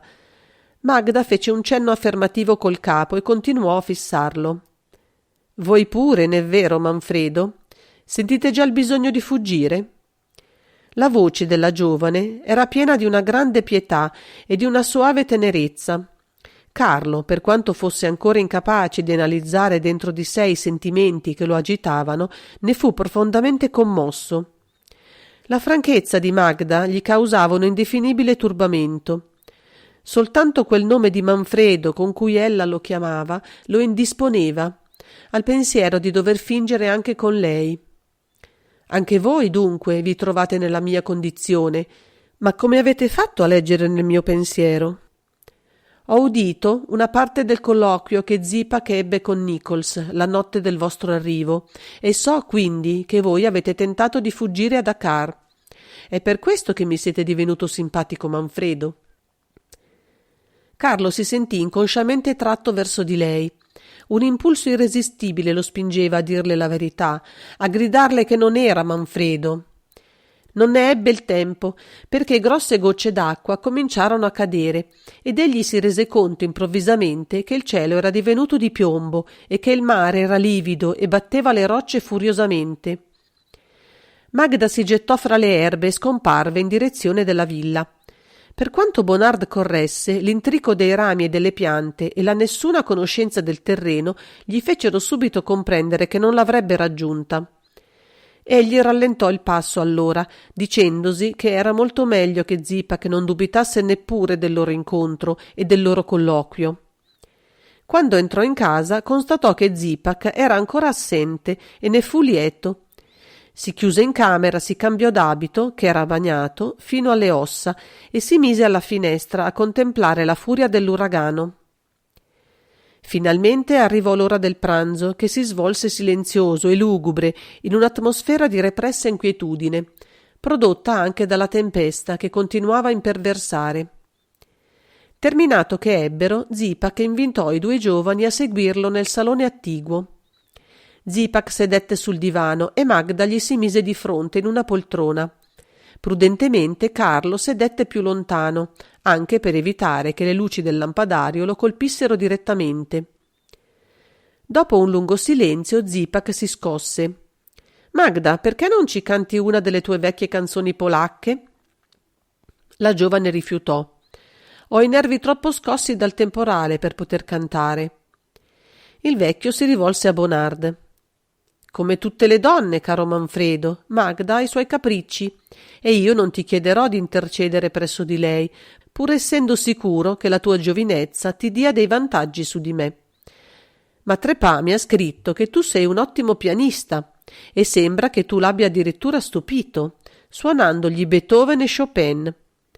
Tu non avrai i nervi scossi dal temporale, spero, e vorrai suonare qualcosa per noi». Se la folgore fosse scoppiata ai piedi di Carlo, egli non sarebbe rimasto maggiormente atterrito. In tutta la sua vita lui non aveva mai toccato i tasti d'un pianoforte. Nonostante che quella sera Zipak gli apparisse particolarmente amabile e bonario, tanto da dargli del tu per la prima volta dal suo arrivo, il pericolo non era meno grande. Ma ad un tratto, prima ancora che lui dovesse rispondere, Magda s'era alzata. «Zio, lasciate dunque che Manfredo si riposi. È appena arrivato nell'isola e si trova qui con gente nuova. Anche se siamo suoi parenti. Credete proprio che abbia voglia di suonare? Per farvi piacere canterò e voi mi accompagnerete. Voi suonate divinamente bene». Zipak rimase per qualche istante interdetto, poi, toccato nella sua vanità, sorrise a Magda. «Ti decidi a cantare adesso? Decisamente, Manfredo, ti ispira una grande simpatia». Si alzò e andò a sedere al piano. Carlo era troppo commosso per parlare. L'aiuto inatteso di Magda non soltanto lo aveva salvato, ma lo aveva convinto che la giovane parteggiava per lui, e un sentimento nuovo e dolcissimo cominciava a rivelarsi in lui. A un tratto cessò di pensare. Zipak aveva attaccato il preludio, facendo scorrere le dita sui tasti con una leggerezza e una maestria davvero stupefacenti. Ed ecco che si elevò la voce pura di Magda. Cantava meravigliosamente, e quella voce dalle strane intonazioni turbò nell'intimo Carlo. Egli non comprendeva le parole che diceva, che lei cantava nella sua lingua materna, ma non aveva davvero bisogno di comprendere per ascoltare ed esser rapito da quella musica nostalgica, da quell'appello patetico, da quelle note pure come cristallo. Ascoltò, felice di poter dimenticare, di non pensare più a nulla. Persino Zipak gli appariva come trasfigurato. Di colpo l'incantamento cessò. Magda si era taciuta e Zipak rimaneva immobile, gli occhi fissi e smarriti come in un sogno. Dopo qualche minuto si alzò e, senza proferir parola, il vecchio attraversò il salone e uscì. Carlo guardò Magda, non comprendendo l'improvviso cambiamento di Zipak. Bonard le si avvicinò. «Magda, vi ringrazio d'aver voluto cantare. Mi avete risparmiato...» Non terminò. Magda aveva sollevato il capo e lo guardava fissamente. «Vi ho risparmiato un gran brutto momento, mio caro Manfredo». Carlo si turbò visibilmente. «Fate attenzione. Non temete nulla e rispondetemi. Conoscete quest'uomo?» Aveva tratto rapidamente dal suo petto una piccola fotografia e gliela tendeva. Carlo la guardò. Era il ritratto di Manfredo Vatel. Si sentì venir meno e balbettò qualche parola incomprensibile. «Vedo che lo conoscete. È la fotografia di Manfredo Vatel, di quel mio cugino che io non conosco. L'ho trovata nel rapporto di Trepà, prima che la vedesse mio zio. Confessate che è stata una vera fortuna per voi che l'abbia presa io». Carlo era atterrito. Con voce rotta chiese: «E che cosa farete adesso?» Lei si alzò lentamente e, tenendo il ritratto fra le dita, si avvicinò a un grande bruciaprofumi. Dopo qualche minuto della fotografia non rimaneva che un po' di cenere. Con un gesto repentino e incontenibile, Bonarda le afferrò una mano. «Come ringraziarvi? Ma perché? Perché mi volete salvare la vita?» Magda indietreggiò rapidamente. «State attento, può tornare da un momento all'altro». «Ma io voglio sapere che cosa voi pensate di me». Lo guardò con uno strano sorriso, dolce e leggermente ironico. «Oh, non vi dico che questo. È assai meglio che voi non siate il vero Manfredo Vatel. Avrei lasciato che egli si fosse gettato in acqua oggi. Ma è probabile che non avrebbe commesso una tale imprudenza lui». Diede un'occhiata alla pendola che era sul caminetto. «È tardi. È meglio che ci lasciamo, Carlo, chiamatemi Carlo». L'interruppe lui con dolcezza. Sordamente lei disse: «Arrivederci, Carlo, e diffidate di tutto». E uscì dalla sala, lasciandolo solo e stranamente turbato. Per la prima volta, dopo molto tempo, un raggio di speranza brillava per lui, e un nuovo sentimento gli era nato che lo rendeva sconvolto e felice. Lentamente raggiunse la sua camera. Attorno a lui regnava un profondo silenzio e improvvisamente egli si sentì invadere da una strana calma e lucidamente, con una nettezza che da molto tempo non aveva, il suo cervello si mise ad affrontare il problema della fuga. Doveva salvarsi. Adesso doveva salvarsi a ogni costo.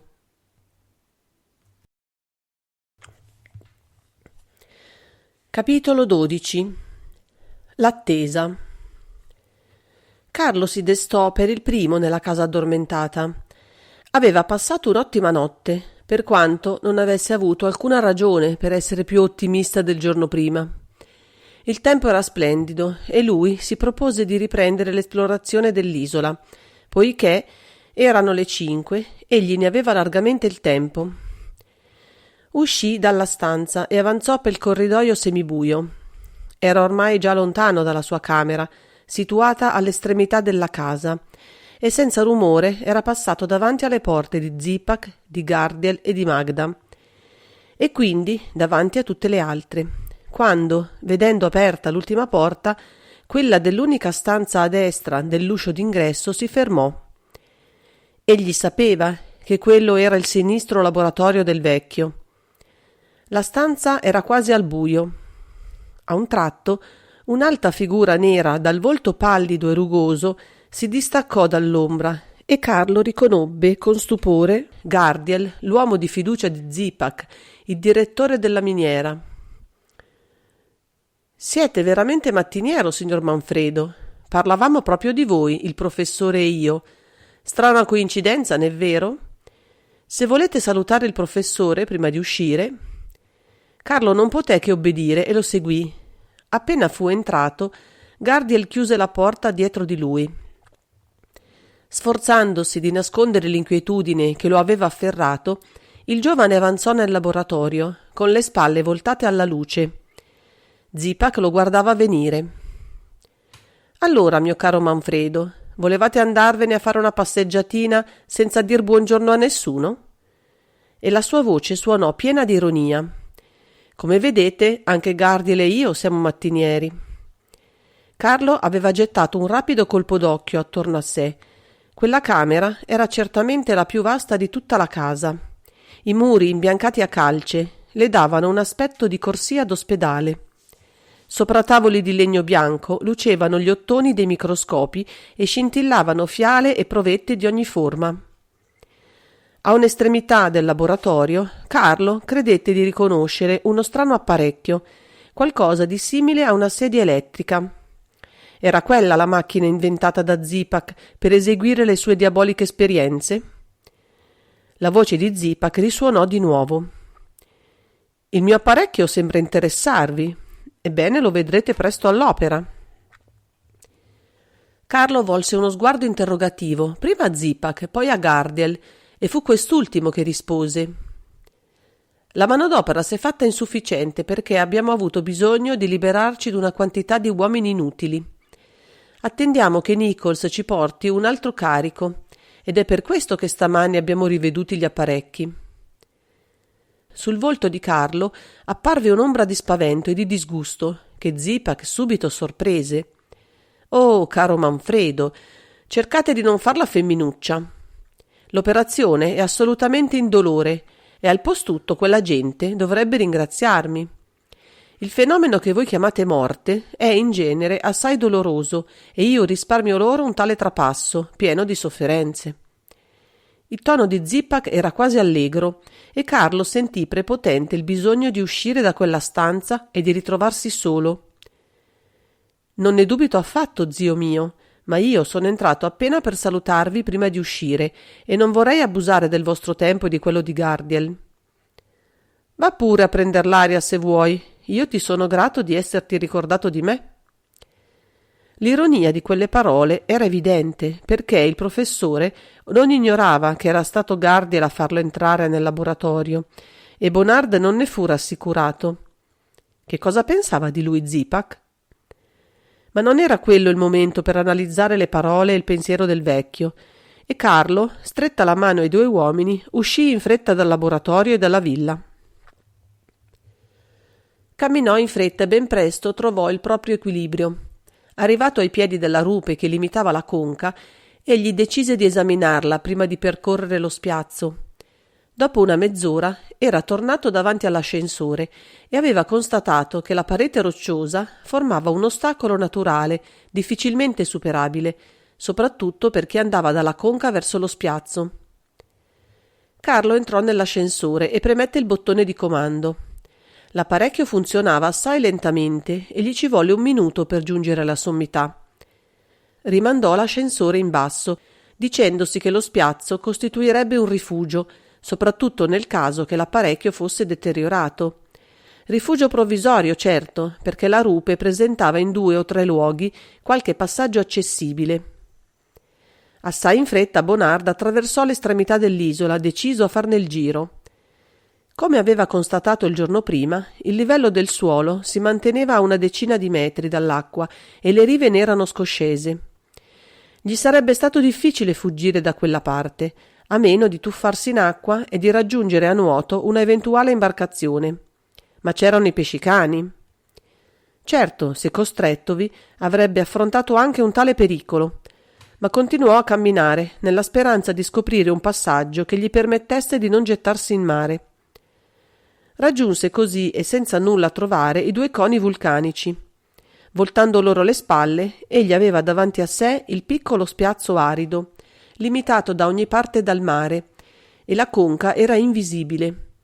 Solo i baraccamenti della miniera rivelavano la presenza umana. L'ascensione dei 2 coni presentava difficoltà insormontabili, ma fra di essi un pendio, non molto ripido, presentava un passaggio possibile, e Carlo vi si cacciò. L'ascensore durò una ventina di minuti e lo condusse proprio nel centro dei 2 vulcani. Da una parte, sotto di sé, aveva lo spiazzo Brullo, dall'altra l'oceano.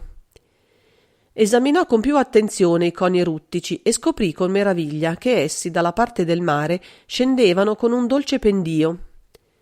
Lentamente, facendo attenzione a dove metteva i piedi, che la minima imprudenza lo avrebbe fatto cadere in acqua, discese sino alla riva. Adesso l'acqua era a pochi centimetri dai suoi piedi e una barca avrebbe potuto agevolmente accostare. La scoperta lo riempì di gioia, per quanto essa fosse di un interesse assai problematico. Ma la prudenza gli consigliò di non attardarsi in quel luogo, per evitare di essere veduto e di segnalare così quel passaggio a Zipak e ai suoi, i quali probabilmente lo ignoravano.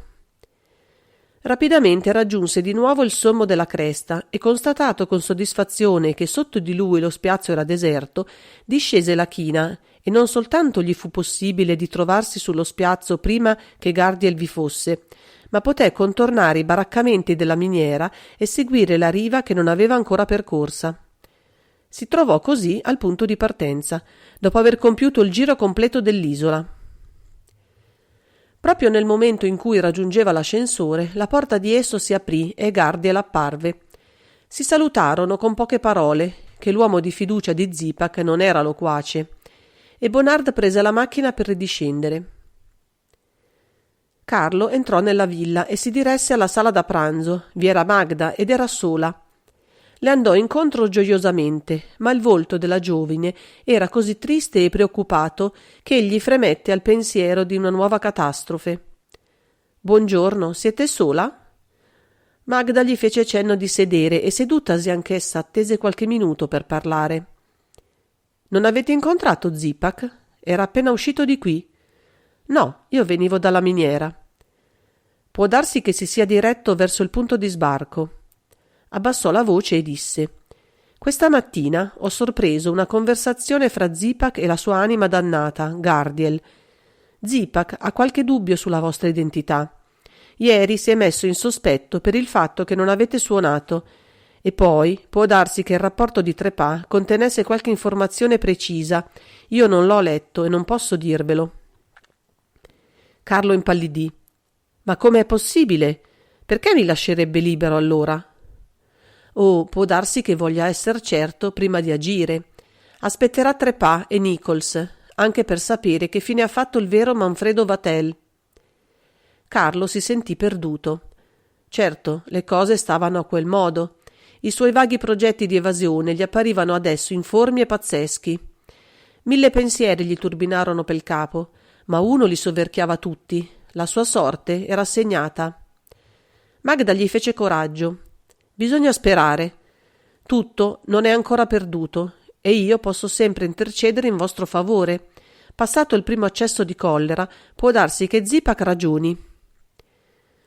Carlo, dopo una breve esitazione, narrò a Magda ogni particolare della sua strana avventura. Samuele Beck e il suo commercio clandestino, la stupefacente proposta fattagli da Manfredo Vatel, l'arrivo di Nichols e il delitto commesso dai 2 marinai che ubbidivano alla volontà di Zipak.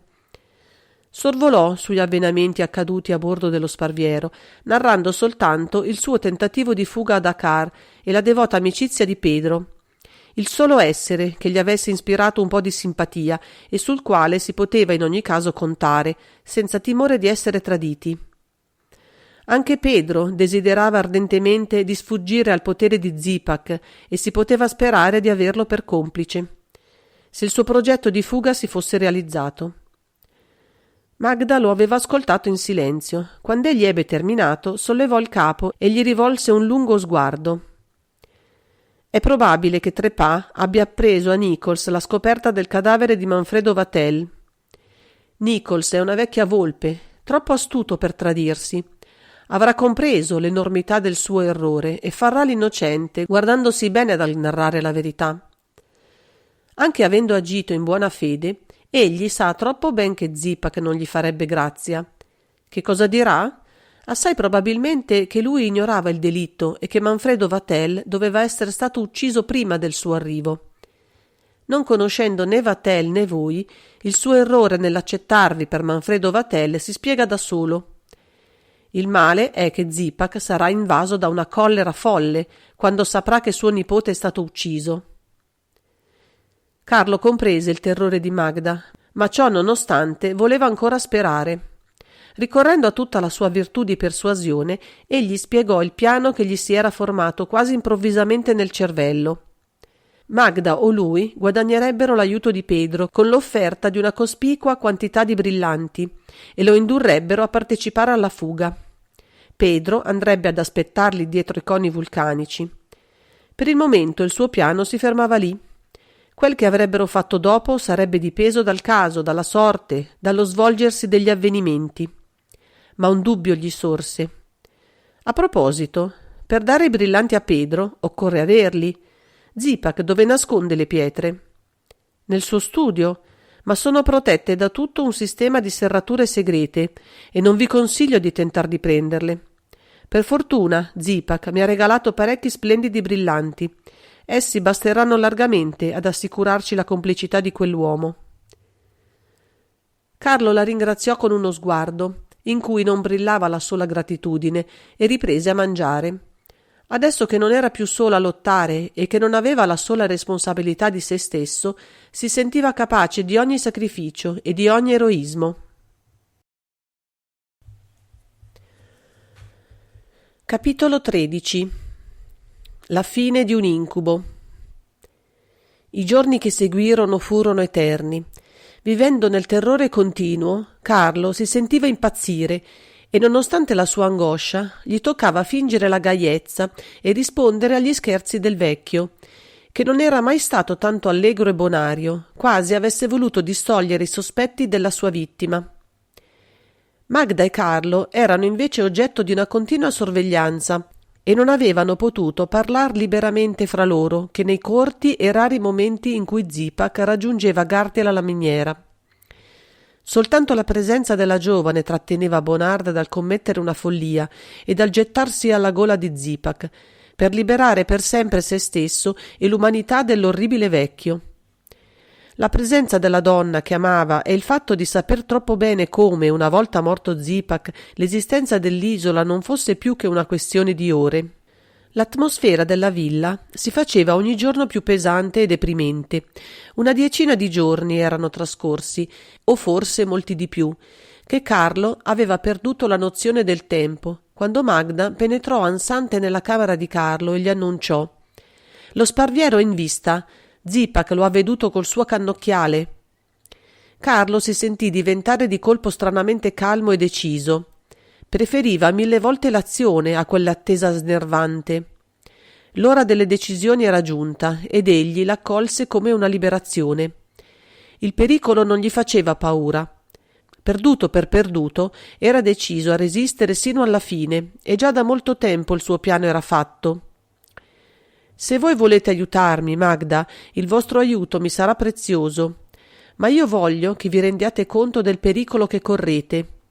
Ma non poté terminare perché la giovane lo interruppe con veemenza. Era decisa e pronta a tutto. Carlo la ringraziò commosso e le espose il suo piano. «Ma se Zipak vi chiudesse qui dentro?» Bonard sorrise e, presala per una mano, la condusse presso la finestra. «Guardate», le disse indicandole l'inferriata. «Ho trovato una lima nei braccamenti e ho impiegato tutto questo tempo a segare le sbarre. Basta un piccolo sforzo perché abbia la via libera. E adesso andate, Magda, è troppo pericoloso che ci vedano assieme».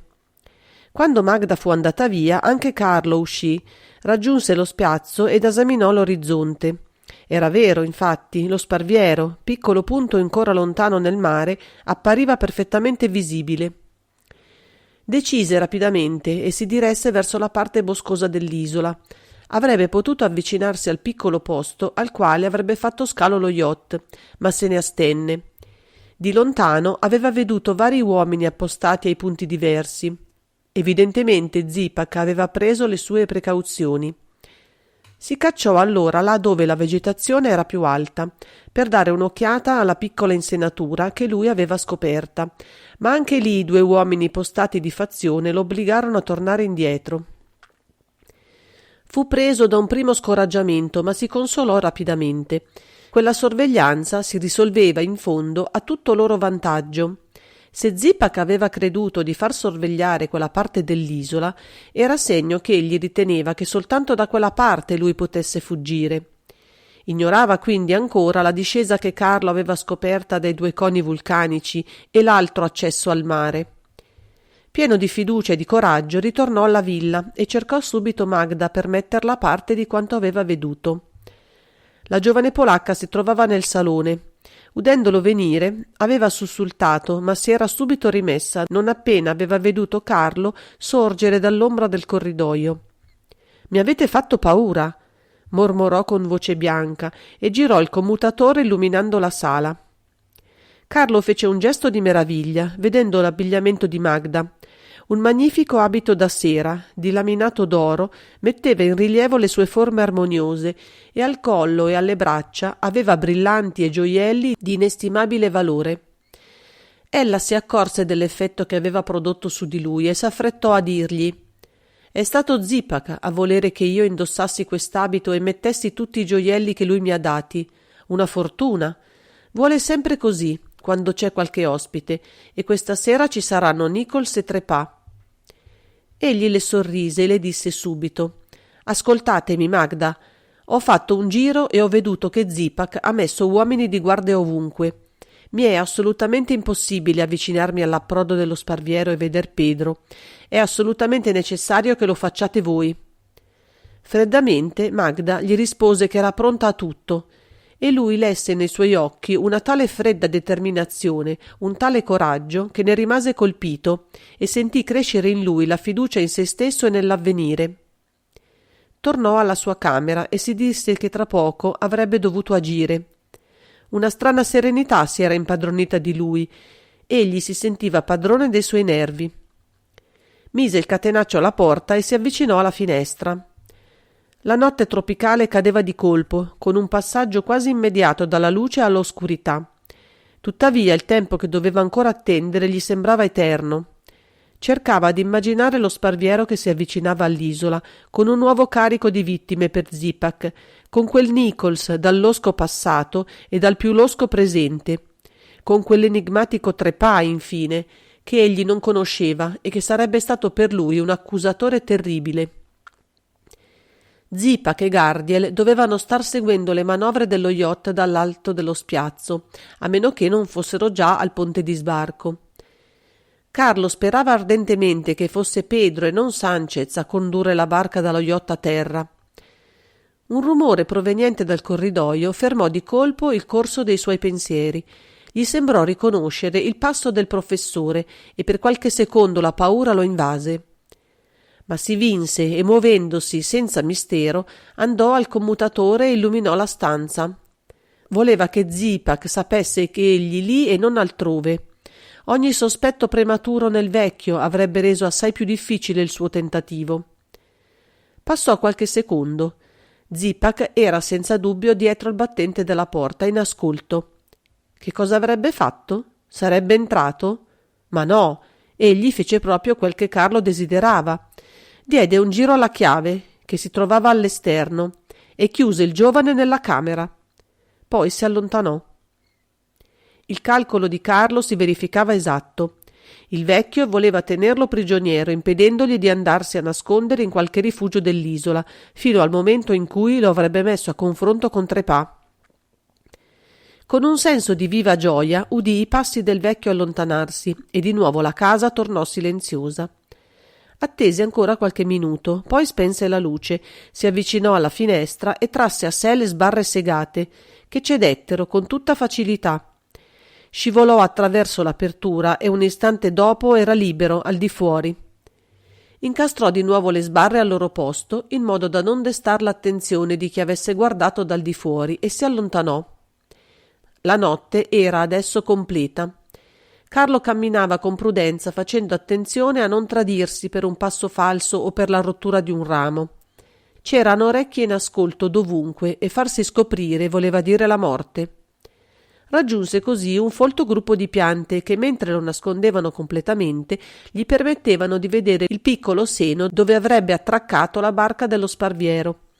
Le nere acque del mare erano illuminate dai riflessi rossastri delle torce che tenevano gli uomini di Zipak. In mezzo a essi il vecchio attendeva. La luce delle torce che lo illuminava in pieno dava uno strano e pauroso rilievo al suo volto, dai tratti potenti, dall'espressione crudele. Ed ecco che Carlo udì il battere dei remi sull'acqua. L'imbarcazione arrivava. Sarebbe stato Pedro a condurla? Passarono alcuni minuti che sembravano interminabili a Bonard e finalmente una massa densa si profilò nelle tenebre. Carlo distinse la barca, piena di ombre incerte, accostarsi alla riva, attraccare e subito discenderne un uomo, il capitano Nichols, ma egli era accompagnato da tutti gli uomini dell'equipaggio, i quali scortavano un piccolo gruppo di altri uomini, le vittime nuove. Lo Sparviero aveva reclutato altri operai. Carlo aveva ancora nelle orecchie le parole di Gardiel: «La manodopera fa difetto», e Zipak era pronto a toglier loro l'anima.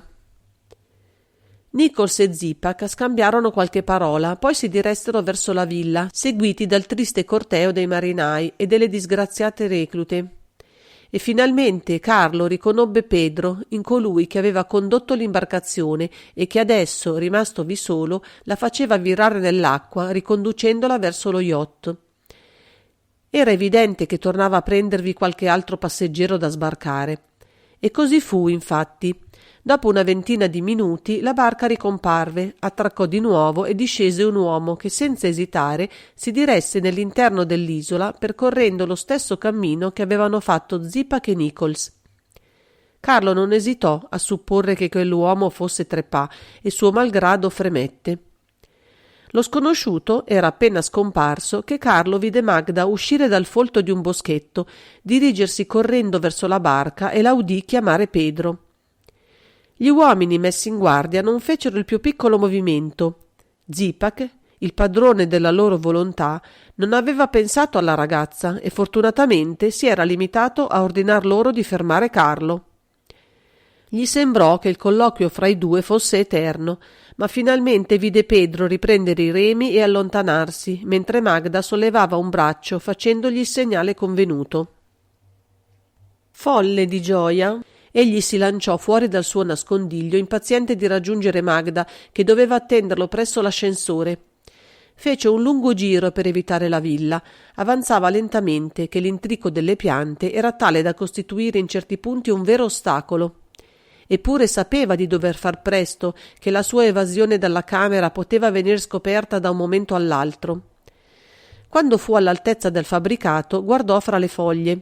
Vide la porta della villa spalancata e sulla soglia una figura di uomo che gli parve fosse Gardiel. Fu assalito da un nero presentimento e si lanciò di corsa verso la roccia. Davanti all'ascensore Magda lo attendeva. «Presto!» gli soffiò. «Pedro ci attende!»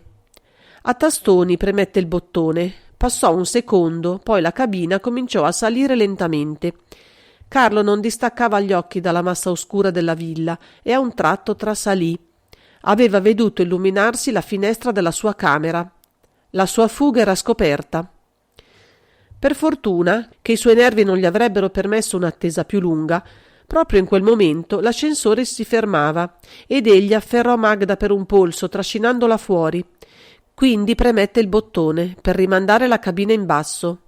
«Presto, ogni minuto è prezioso!» Non ebbe bisogno di dir altro, perché Magda conosceva il suo piano in ogni più minuto particolare. Con un suo slancio essi corsero dietro a un grosso masso che giaceva poco distante e lo spinsero verso il limite della roccia, nel punto in cui si era fermato l'ascensore. Dovettero fare un grande sforzo, ma finalmente il masso si piegò verso il vuoto e cadde. Un sordo boato si ripercosse per tutta l'isola. Fino a quel momento tutto si era svolto secondo il previsto. Adesso l'ascensore era inutilizzabile e prima che gli uomini di Zipak avessero raggiunto la sommità della rupe, essi avrebbero avuto il tempo di discendere al mare ed imbarcarsi. Un clamore pervenne alle loro orecchie ed essi compresero che l'inseguimento era cominciato. Magda gli gridò: «Per carità, affrettiamoci! La villa è legata alla miniera da un filo telefonico e Gardiel può farci tagliare la strada!» Egli afferrò di nuovo la mano della giovane e si lanciò con lei nell'oscurità. Aveva fatto parecchie volte quel tragitto e lo conosceva bene. La massa scura dei coni vulcanici si elevava davanti a loro. Avevano già percorso almeno 2/3 della distanza che li separava dalla meta quando Carlo mandò un grido di orrore. A 100 metri da essi, sorgendo come per un malefico incanto dalla miniera, avanzava Zipak, contornato da una ventina di esseri dal volto scimmiesco. Alcuni di essi avevano le torce e l'ombra della piccola truppa si profilava netta in lontananza. Un'ombra danzante che sembrava quella di un gruppo di invasati. Carlo e Magda, agghiacciati dallo spavento, si erano fermati. Contrariamente a quanto avevano sperato, Zipak era andato alla miniera, forse per condurvi i nuovi arrivati, e avvertito per telefono si lanciava adesso incontro a loro. Egli li aveva veduti e avanzava sogghignando. Una fiamma di gioia crudele gli brillava negli occhi.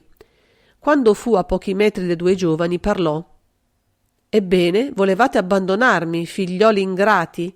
Caro Manfredo, io non mi aspettavo davvero una tale ingratitudine da voi.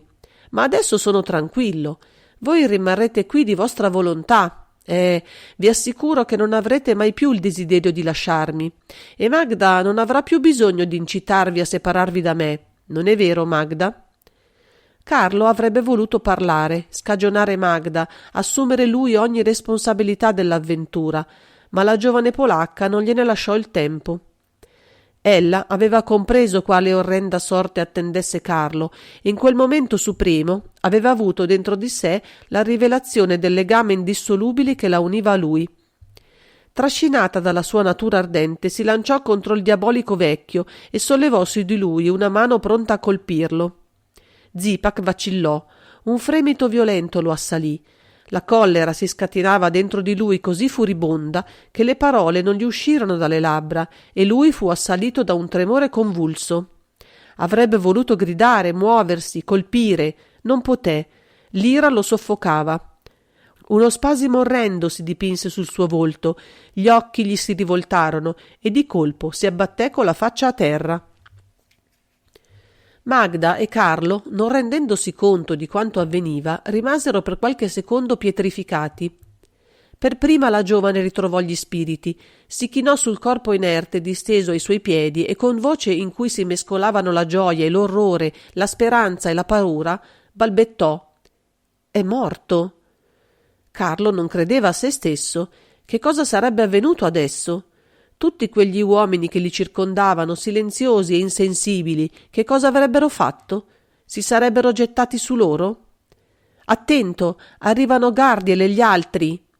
Magda aveva gridato e adesso, afferrato Carlo, lo trascinava. «Non abbiamo un minuto da perdere!»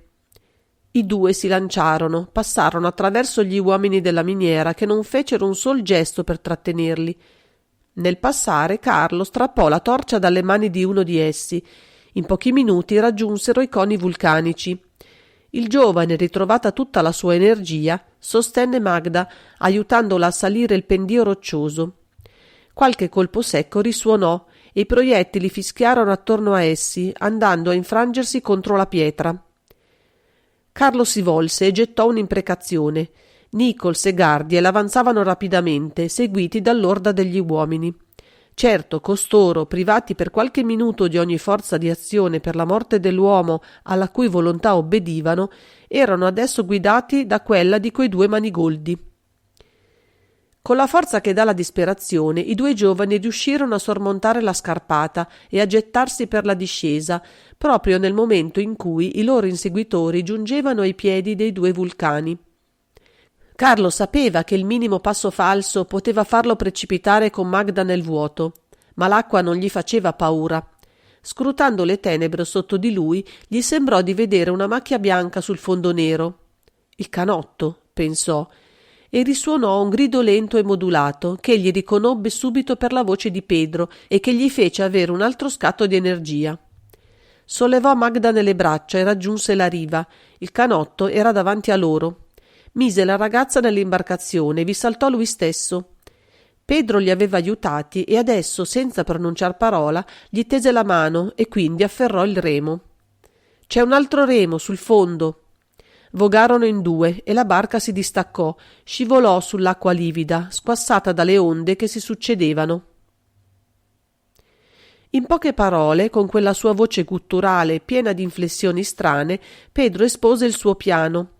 Lo sparviero offriva loro un sicuro asilo. Sanchez, solo a bordo, era chiuso nella sua cabina dove covava il troppo alcol ingurgitato.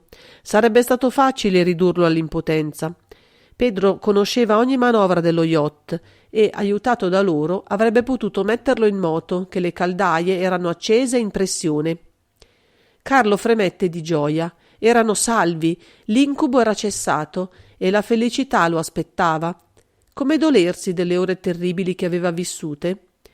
Raggiunsero lo sparviero e vi salirono. Ritto sul ponte, mentre Pedro rimetteva in moto le macchine, Carlo guardava l'isola.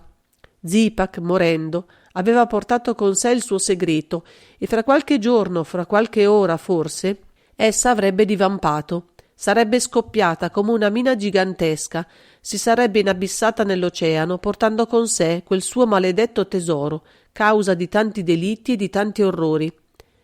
A un tratto il giovane sentì una mano posarsi dolcemente sulla sua spalla e la voce calda e fremente di Magda sussurrargli: «Abbiamo tutta la vita davanti a noi, Carlo, per dimenticare». I 4 passeggeri dello Sparviero furono accolti in pieno oceano dalla Rundel-Kassel della Union Castle Line, che li ricondusse in Europa. Lo Sparviero fu abbandonato e vagolò giorni e giorni sulle acque, nave dell'orrore e del mistero, fin quando una tempesta lo sommerse. Fine.